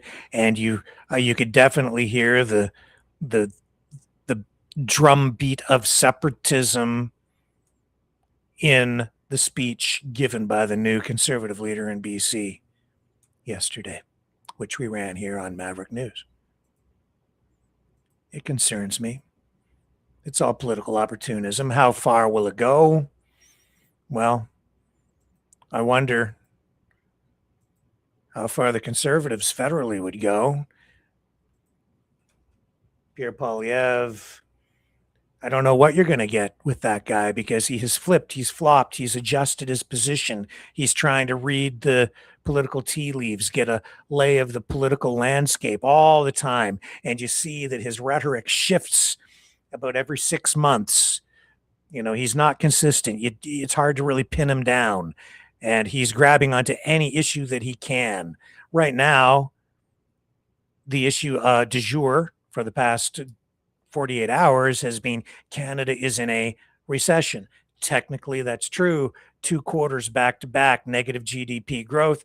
It's like 0.1% negative this past quarter. So they're saying, oh, it's a recession, and Poilievre playing that up. I'll put it to you. Yeah, it is a concern. We are in a trade war, for those who haven't noticed, with the United States. That's really why. It's nobody wins in these tariff wars. I guarantee you the economic numbers coming out of the United States are not as rosy as Trump is telling you, because he lies about everything. Poilievre, though, on the other hand, I don't know if he's so much lying, but I don't think he's unhappy about the economic downturn or this technical recession, because it gives him an opportunity politically to go after the Liberal government. I'm just saying, he's a politician, and he's going to politician. He's going to do what politicians do. He's going to take advantage of this, and he did today. The group of 7 industrialized nations, they all face tariffs and global economic forces, but Japan is not in recession. The United States is not in recession. The United Kingdom is not in recession. France is not in recession. Germany is not in recession. Italy is not in recession. The only G7 country in recession is Canada. Why is it that Canada, under this Liberal Prime Minister, is the only G7 country in a recession today? Here, here. Here. Honourable Minister of Energy and Natural Resources. Mr. Speaker, the honourable member should do his economic homework. He should understand that Canada is the most integrated country in the world with the United States. They have declared a trade war on us. This side of the House understands that. We will control what we can control. That's why we're building new mines at Red Chris. That's why we're building new pipelines on Sunrise. That's why we're building 4 new mines in Saskatchewan, a uranium mine, a potash mine, and a copper mine. They should start to understand economics and try to help build this country instead of tear it down. The Honorable. I wish there was a way for the politicians to just get on board and work toward a common goal like that. But of course, Poilievre's kind of doing his job, which is to be in opposition, to be a contrarian. And if the Liberals were in opposition, I'm sure they would be doing a very much the same thing and taking advantage of the negative political numbers in order to score political points. Fair enough, I guess. But right now, with Canada facing such daunting challenges on the economic front, it's disheartening to see these exchanges take place in the House of Commons during question period. Oh, you think that I'm overblowing the racism thing? Really? Well, you tell me, is this isn't racist? Something like this? This is, what is this then? Come join our team. We are an equal opportunity employer. Learn new skills. We offer full benefits and free food. Punjabi preferred. Master the art of customer service.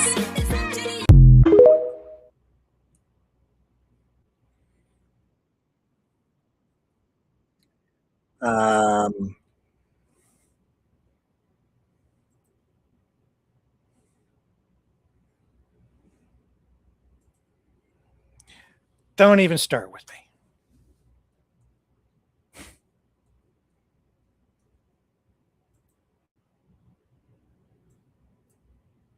It's racist. Why are we here? Cutting corners. Letting the standards slip. Oh, I'm not talking about Tim Hortons. I'm talking about people. Talking about conservatives. I'm not alone. But anybody who's been calling for, higher standards, especially from Trump, they get purged. They're exiled, shunned, called traitors. Back during the January 6th protest, Vice President Mike Pence, some people wanted to hang him. I didn't want to believe it. I was like, it's just a protest that got out of hand. But no, there are people there that were pretty, pretty crazy would be a good word. But maybe we need a little more Mike Pence. I remember when Trump was first elected, Trump 1.0, when Pence was the vice president on board with Trump. He was cleaning up Trump messes every bloody day. That's why he needed Mike Pence, because Trump would say stupid things, and then Mike Pence would have to come along, do a news conference, media scrums. He'd be asked about the stupid thing that Trump said, and he'd make excuses for him, clean up the mess so they could move along. That's what he did. He was the Trump fixer in terms of public relations. Felt sorry for him, actually. Maybe we need a little more Mike Pence. He on Face the Nation this week, he's got a new book out, and he's saying that conservatives have kind of lost their direction. He's saying that conservative principles are being ignored, denied, lost among the populist uprising, this populist government of Donald Trump. It's true. A lot of people don't want to hear that because Pence refused to just do what Trump wanted him to do on January 6th. He followed his conscience, not the order of the guy who was asking him to do something that was going against his morals. Good morning to you, Mr. Vice President. Good morning, Mark. Good to see you. You clearly think your party needs some reminders here. And you write that Americans are confused about what it means to be a conservative. You say, for many right-wing populists, grievance dictates policy. Who or what are you thinking about there? Well, I think, look, from all of my adult life, the Republican Party has been defined by a commitment to a conservative agenda, to America as leader of the free world, to limited government, free market economics, and traditional moral values, especially the right to life. And I'm proud to say that from the Reagan administration to the first Trump administration, we governed on that agenda. But I wrote what conservatives believe because just in the last 4 or 5 years, there's been a rise of what I call the populist right. That focuses more on what we're against than what we're for, focuses more on grievance than a positive conservative agenda. I mean, the conservative movement has always been battling politically with the progressive left, but now there's a new threat from the populist right that would embrace policies of isolationism abroad, that would embrace big government and protectionism at home, marginalize the right to life. And as we go into this fall's elections and go into 2028, I thought it was important that we take a moment as a party and as a movement to remind ourselves what we believe. Yeah. I can't really argue with that. Conservative values have been abandoned. It flabbergasts me. Trump 1.0, not what we're getting with Trump 2.0. It's not the same. This is far more extreme. Pence is right. Those conservative values have been thrown out. Might makes right. I hate to use that. It's kind of a cliche. But it's true. I don't agree with everything Mike Pence says. This is another cliche. I don't agree with everything they say, but no, it's true. But I'll tell you this. I don't think Mike Pence is the kind of guy who would sign off on torturing people. I don't think Mike Pence is the kind of guy who would do terrible things to children. I don't think Mike Pence is the kind of guy who would just, I don't know, he just seems like a decent man. Seems. Don't know him personally. Judge people by their actions. But I have to say, I have. And while I understand why people got upset during the January 6th protest, riot, whatever, however you want to characterize it, he did at the time what he thought was right. And I have to respect that because he did that against immense pressure. He followed his conscience. He stood his ground against very powerful forces. Can you imagine the amount of pressure he must have been under when he refused to do what Donald Trump told him to do?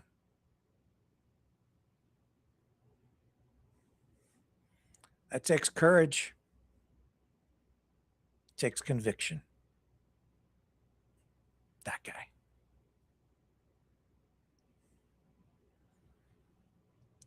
He did what he thought was right. And he stood up to do it. Now he was there and I'd say misjudged things as many others did at the time with the lockdowns and all that stuff. But when it really came down to it, he stood his ground. And he's still out there. A man of conviction, a man of principle. That's rare. Still out there fighting too. I'm going to buy his book. I'm going to read it. What's his book called? It's, I believe it's over here. What Conservatives Believe, Rediscovering the Conservative Conscience. Here. So now I did not get paid to promote his book. What Conservatives Believe, Rediscovering the Conservative Conscience. Available on Amazon. Available now. Also, Wendy's didn't pay me either. Just so you know, I got $0 from Wendy's talking about Dave Thomas, their system, and why they really have been a great restaurant. Things different there now. I don't know. I don't think they patty the meat in the back anymore. I don't think they prepare the food the way they used to. I think it's done off-site in larger facilities, and then they send the food out to all the restaurants now. I'm not sure. I haven't worked there since I was a kid, right? But you can tell that there is a difference. The other thing that they've cut a corner on is to get more efficiency in terms of time. When you go up and you order your burger now, you can order it with whatever you want on it. But if you don't, they don't ask you, what do you want on it? They just put a standard toppings on your burger, on your sandwiches, they would call it there. So when you get it, you're going to get mayonnaise on it, on your burger. And I don't like mayonnaise. See, you have to remember to ask for that not to be on there now. I don't like that. Dave Thomas had it right, and they screwed that part up. But that's what happens when it's sold, taken over by big corporate interests. And then franchisees buy up large blocks of stores or restaurants in this case. And that's what goes on with Tim Hortons as well. And you know what, that temporary foreign workers program? Yeah, there is abuse there by the franchise holders who have been exploiting it, taking advantage of it. But if you really look into it, do you know who really gets screwed? More often than not, you know what the real problem is? Quite often, it's the workers who are hired through the temporary foreign workers programs that are being screwed. That's a big problem in the trucking industry. It's also a problem with people hired through the program to work on farms and in fast food restaurants. There are investigations, both by government and journalists, that have been ongoing to get, expose a lot of those problems. So while people are pointing fingers at the people, the workers, quite often they're being threatened, not being paid as much as they were supposed to be paid, all kinds of other issues that they're facing in terms of workplace conditions as well. Under these TFW programs, that's one of the reasons the federal government has been dialing the program back. It's also because of pressure being applied from the public, becoming aware of some of these problems, and there have been problems in it. The TFW program has been exploited, abused, and that's because when you use when you make a road, people will drive on it.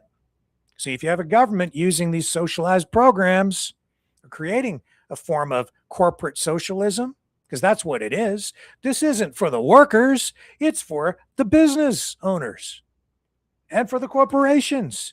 It's corporate welfare. I'm not in favor of it, but I'm not pointing my finger at the poor soul standing behind the counter making a sandwich at Tim Hortons. It's not their fault. They came because they wanted a job. And they know that if they don't do what the boss says and work an extra 3 hours that day, they're going to get deported.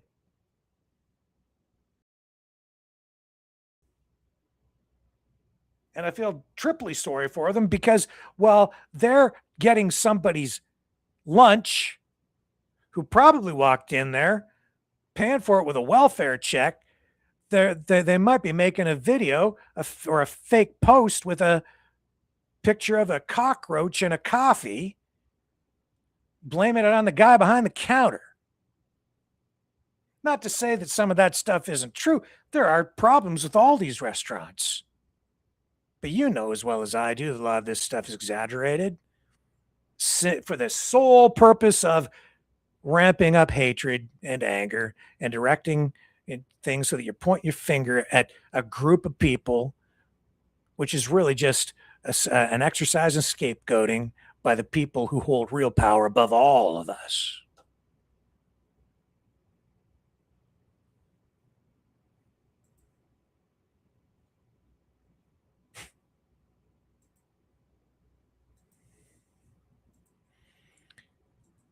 Because they were cutting corners. They were buying votes. Things getting out of hand. Not telling the truth. Exaggerating, making up numbers. We're all doing our best to get by.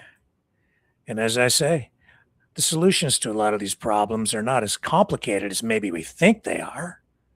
A lot of it just comes down to enforcing the rules, evenly applied, treating people as individuals.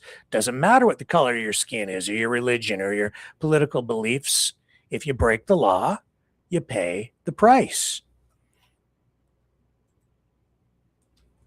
If you enforce the law, it acts as a deterrent to others who might break the law in the future.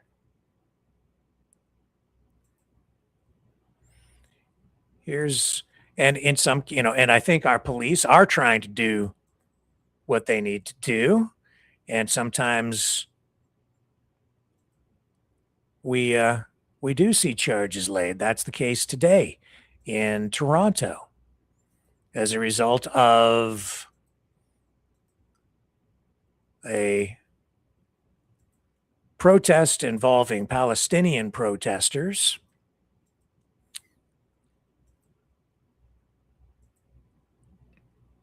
We had the arrest of 5 individuals charged with incitement of hate, which some people, one day people don't want these laws because they feel they might be a threat to whatever terrible things they want to say. And yet, on the other hand, they're going to applaud the application of these laws going back the other way. And I'm sure that's going to be the case here today as we see these charges laid in connection with what's called anti-Semitic signage that was allegedly displayed at Bathurst and Shepherd on March 15th at a protest. See if I can find you the pictures here of it.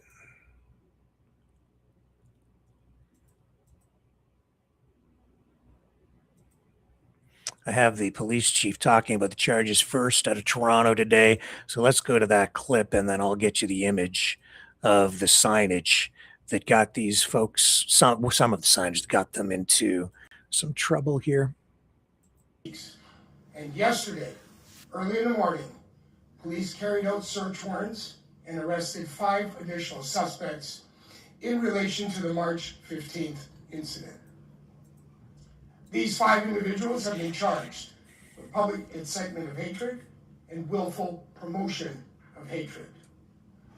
The individual arrested 2 months ago was also charged with willful promotion of hatred.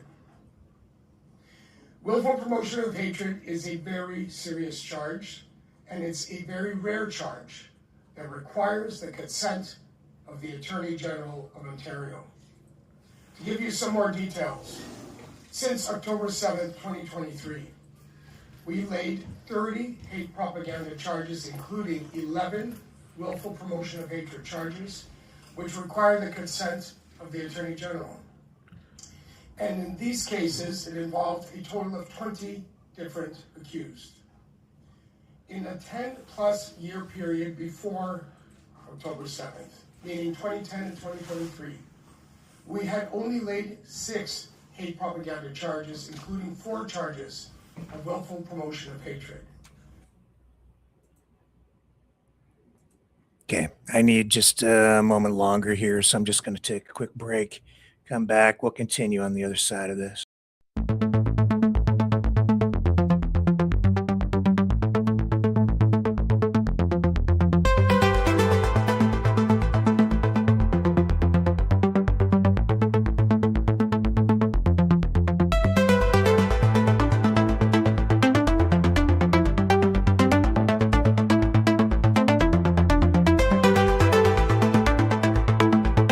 Maverick News. expose lies and tell truth.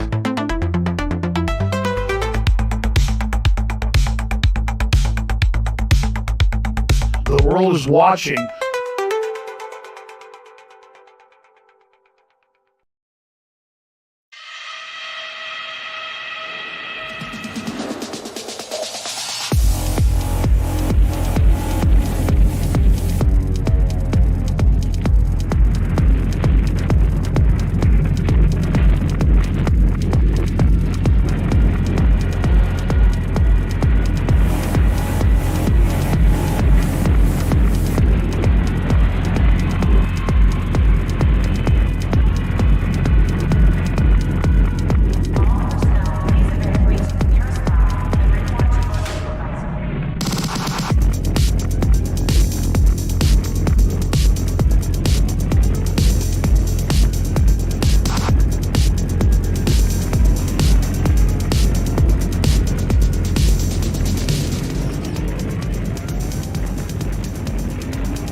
Maverick News. The world is watching.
protect the victims.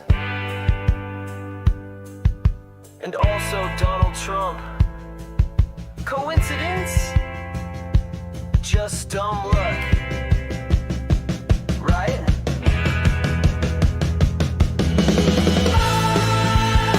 Another sealed file. That crocodile smile. We did our best, says the DOJ, while the truth just fades away. Another new spin. No one will win except the rich guys with gold ID cards and closets full of secrets behind steel bars.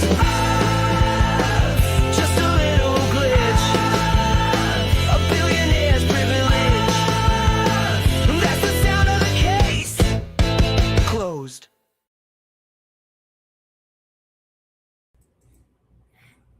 All right, here we are.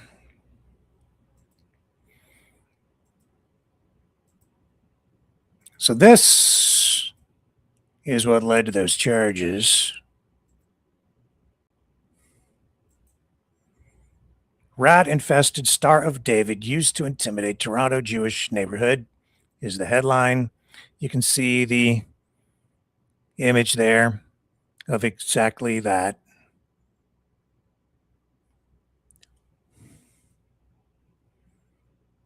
Brought the image, says here, into one of the city's most visibly Jewish neighborhoods, turning a central intersection into a scene of open anti-Semitic intimidation. Yeah. So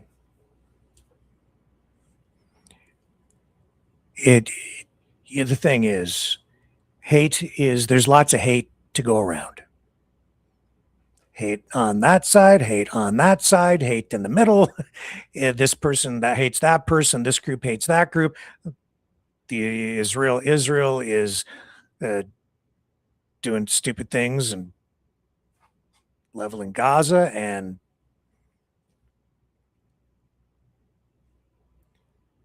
Israel is under constant attack. It is amazing that they're even there. To have to live as in Israel with you looking up and it looks like fireworks because they're constantly shooting down rockets, intercepting them with their Iron Dome. How is that? What kind of life is that? But that's their existence. No wonder they're angry. And then they get attacked and then they attack them. And I said, that's a trap. Netanyahu shouldn't go in there after October 7th, shouldn't do that.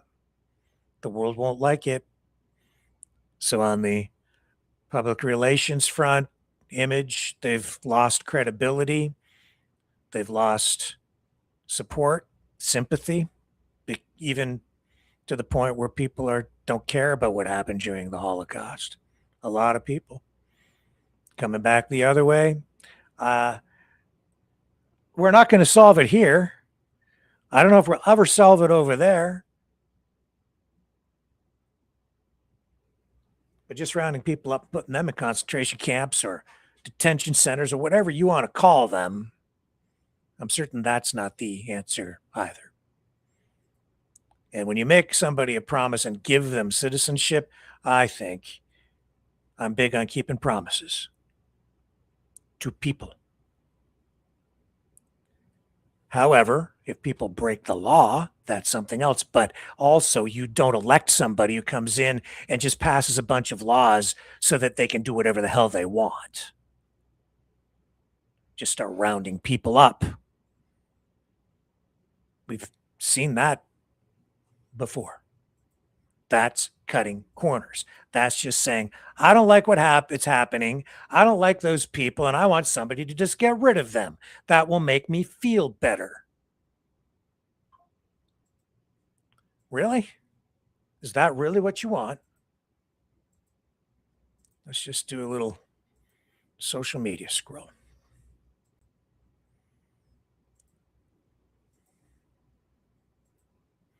Here we are. Quebec politicians denounce white supremacist gathering in Shawinigan.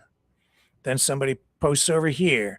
Yup, this from a woman, referring to this politician, who for all intents and purposes refuses to speak English. When you encourage hatred for one group, it simply spills over to other groups. You reap what you sow. Quebec politicians condemn white supremacy gathering in Shawinigan. Robert Darragon says, whoever this is, don't know, yesterday's event in Shawinigan did indeed take place by fiercely federalist white supremacists. It is organized by a local group of the Second Sons, a Canadian and federalist group that is openly supremacist/fascist.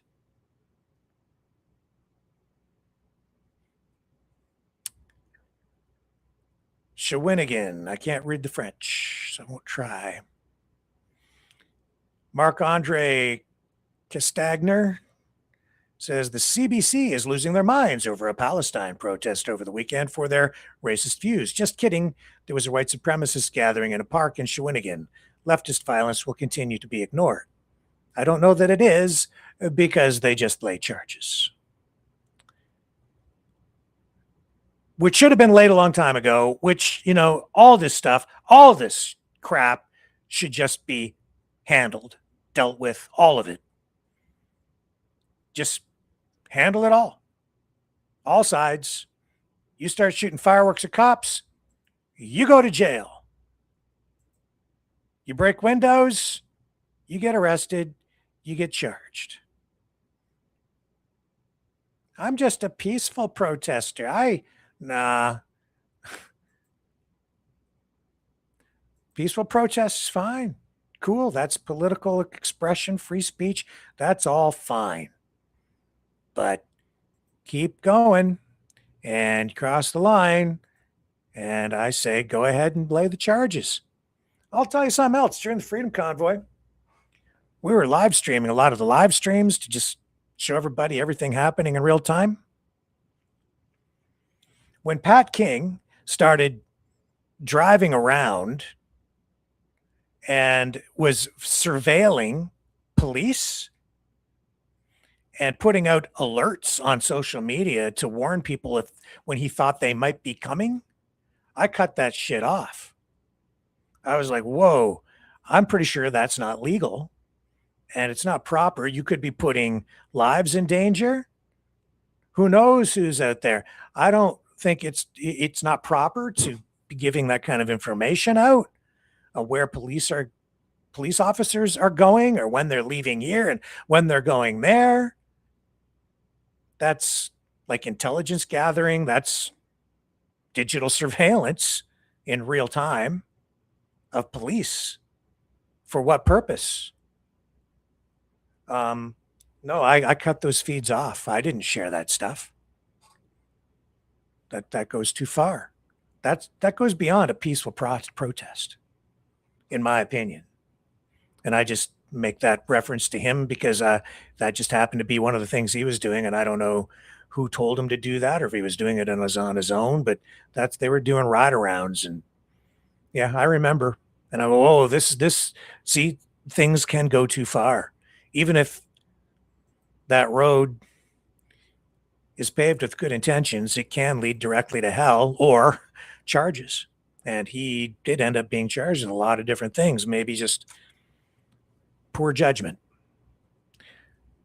It happens on all sides. And racism, bigotry, prejudice, it's not restricted to white people. There's plenty of it to go around. The Palestinians don't like the Jewish people. The Jewish people don't like the Palestinian people. You know what it's like. But you're not going to solve the problem by deporting just a bunch of people. The problems are much more complex than that. It's the same thing that I see when it comes to like housing. Oh, we have a housing shortage. What should we do? Well, what's the government going to do? The government should just build a bunch of houses. That won't solve the problem because they're ignoring the laws of economics.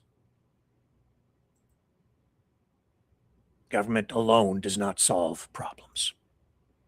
They can create them, and then often they get you focused on things so you don't pay attention to what they're really doing and the other things they're screwing up at the time. Sometimes they'll even go to war.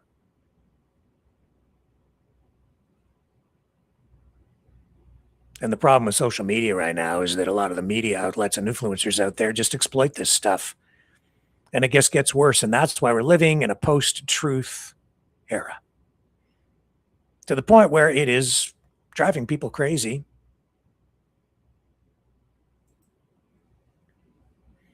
And that brings me full circle, I think, back to,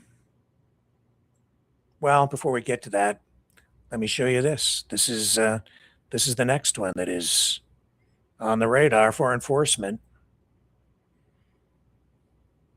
Possibly. People calling this out. Images of Trump, some politicians here, prominent figures, Netanyahu in effigy being hanged. This has set off a firestorm too. This is in Montreal over the weekend. People are upset about it because some people are saying, this is because Netanyahu is Jewish. They're making a big deal out of it, saying that they're doing it because he's Jewish. The group responsible for this has posted a statement, I believe, online saying that they're within their rights to do this because they're doing it to politicians. But that's dangerous stuff. That can get you in a lot of trouble on its own. Any threat against the president, that can get you put away for a long time in the United States.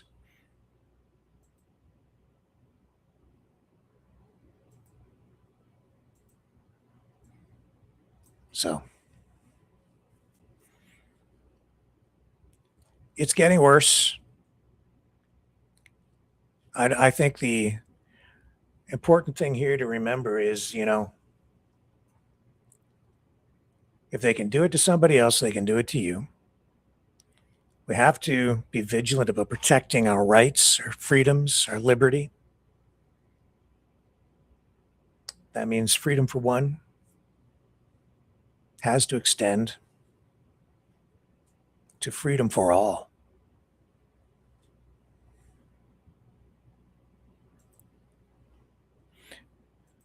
Dave Thomas didn't teach me specifically about politics or rights or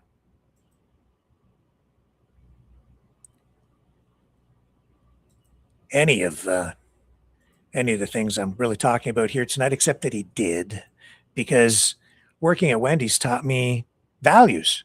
It taught me about teamwork. It taught me about the value of what we were selling.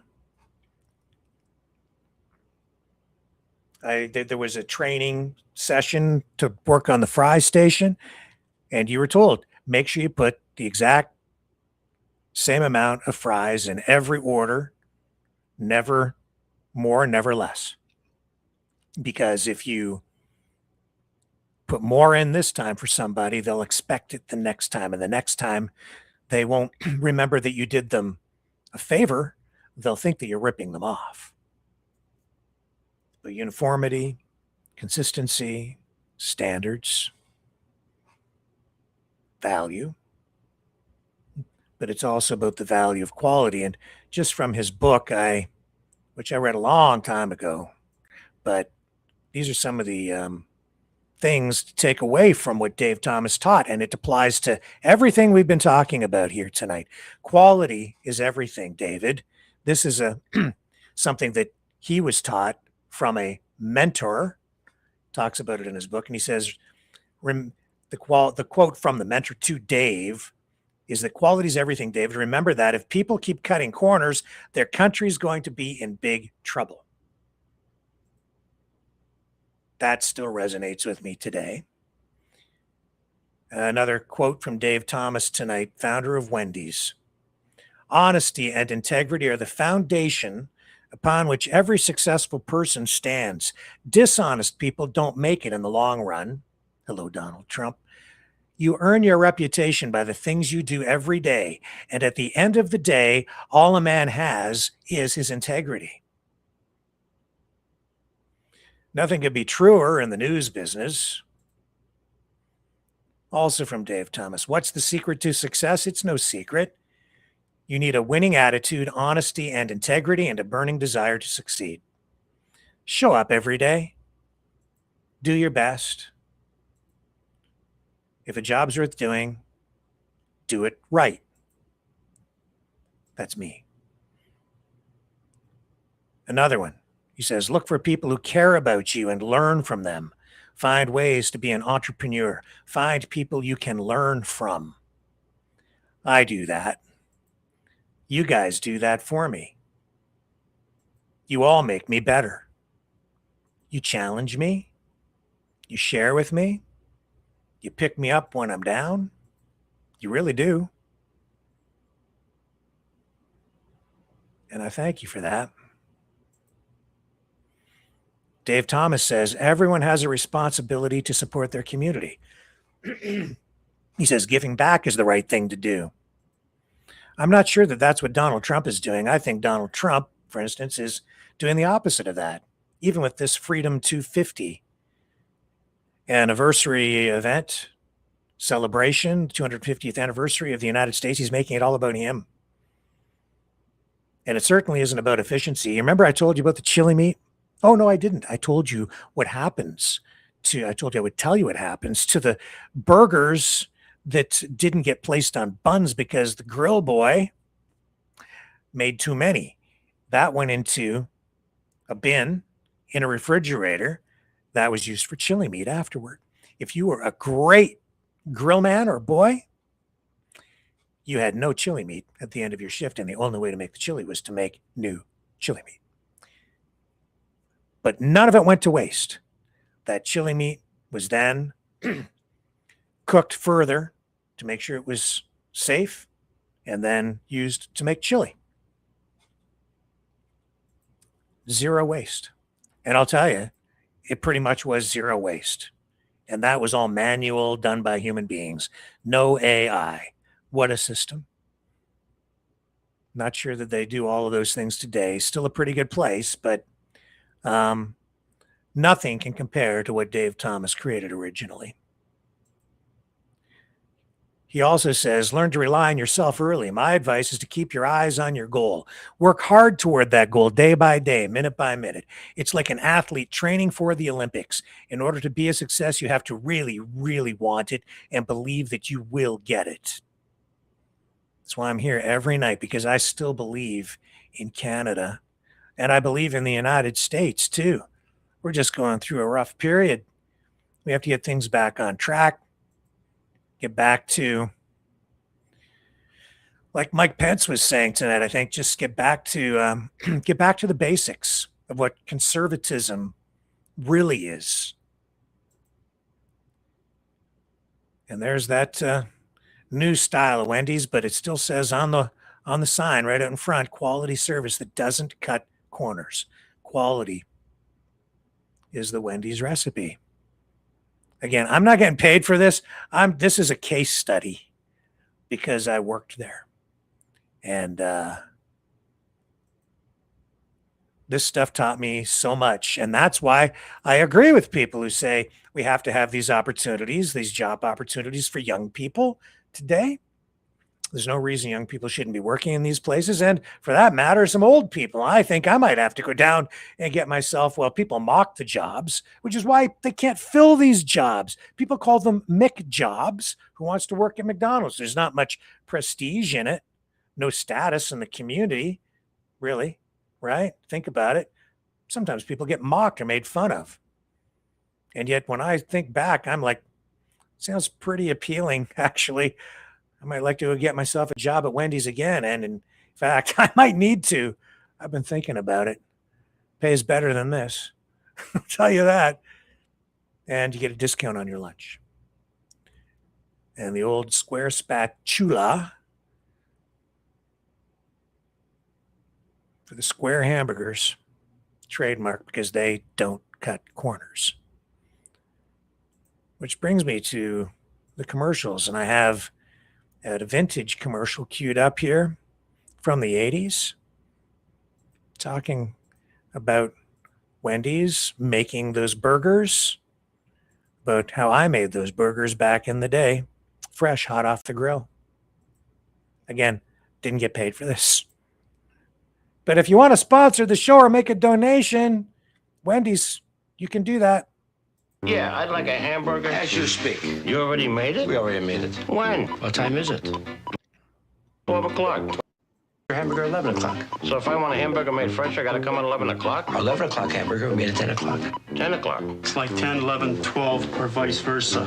So I gotta come at 10 o'clock. Our 10 o'clock hamburgers, we made at 9 o'clock. I gotta be here for lunch at 9 o'clock? Look at it this way, you beat the new time crowds. At Wendy's, your hamburger is always made fresh the moment you order, and not a second sooner. The others can't promise that.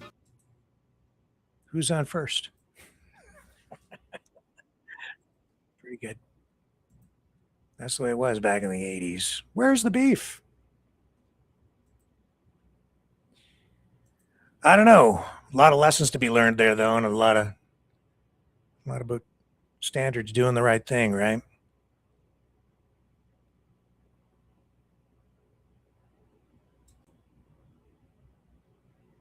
And then there's this, and I'm sure that you've heard this. I just bring it up tonight because things are getting worse out there. First, they came for the Jews, and I did not speak out because I was not a Jew. And I'm sorry, this has kind of become a cliche. I think it washes over people now because people have heard it so much, and they don't even pay attention to the history behind it. But it resonates tonight. First, they came for the Jews, and I did not speak out because I was not a Jew. Then they came for the communists, and I did not speak out because I was not a communist. Then they came for the trade unionists, and I did not speak out because I was not a trade unionist. Then they came for me, and there was no one left to speak out for me.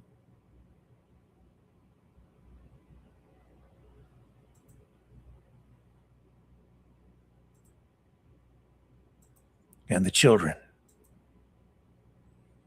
Martin Luther King said, "In the end, we will remember not the words of our enemies, but the silence of our friends." I'm saddened because I think some people who are my friends have fallen into this deep, dark pit of despair, this dark, black abyss. This rabbit hole of prejudice, bigotry, extremism, thinking they're going to solve something or do something, maybe even right, when nothing could be so wrong. Because it's just doing to others what might have just been done to you over the past few years, making you just as bad. And I will not participate. That's why I'm here every night. That's why I love you guys. Because Dave Thomas said, a family can count on each other. We are stronger when we stand together.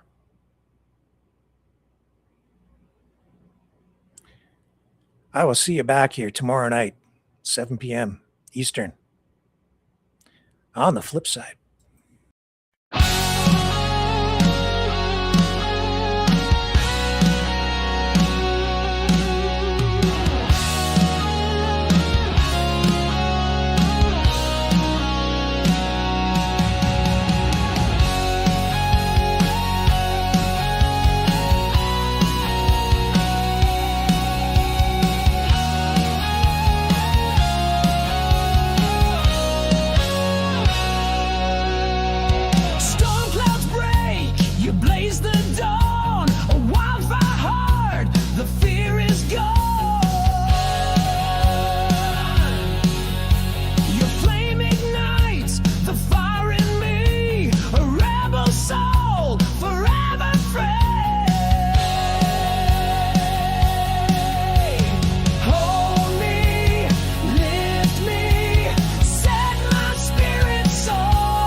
Sunshine, baby, screaming loud, raise the fire.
This has been a Maverick Multimedia production.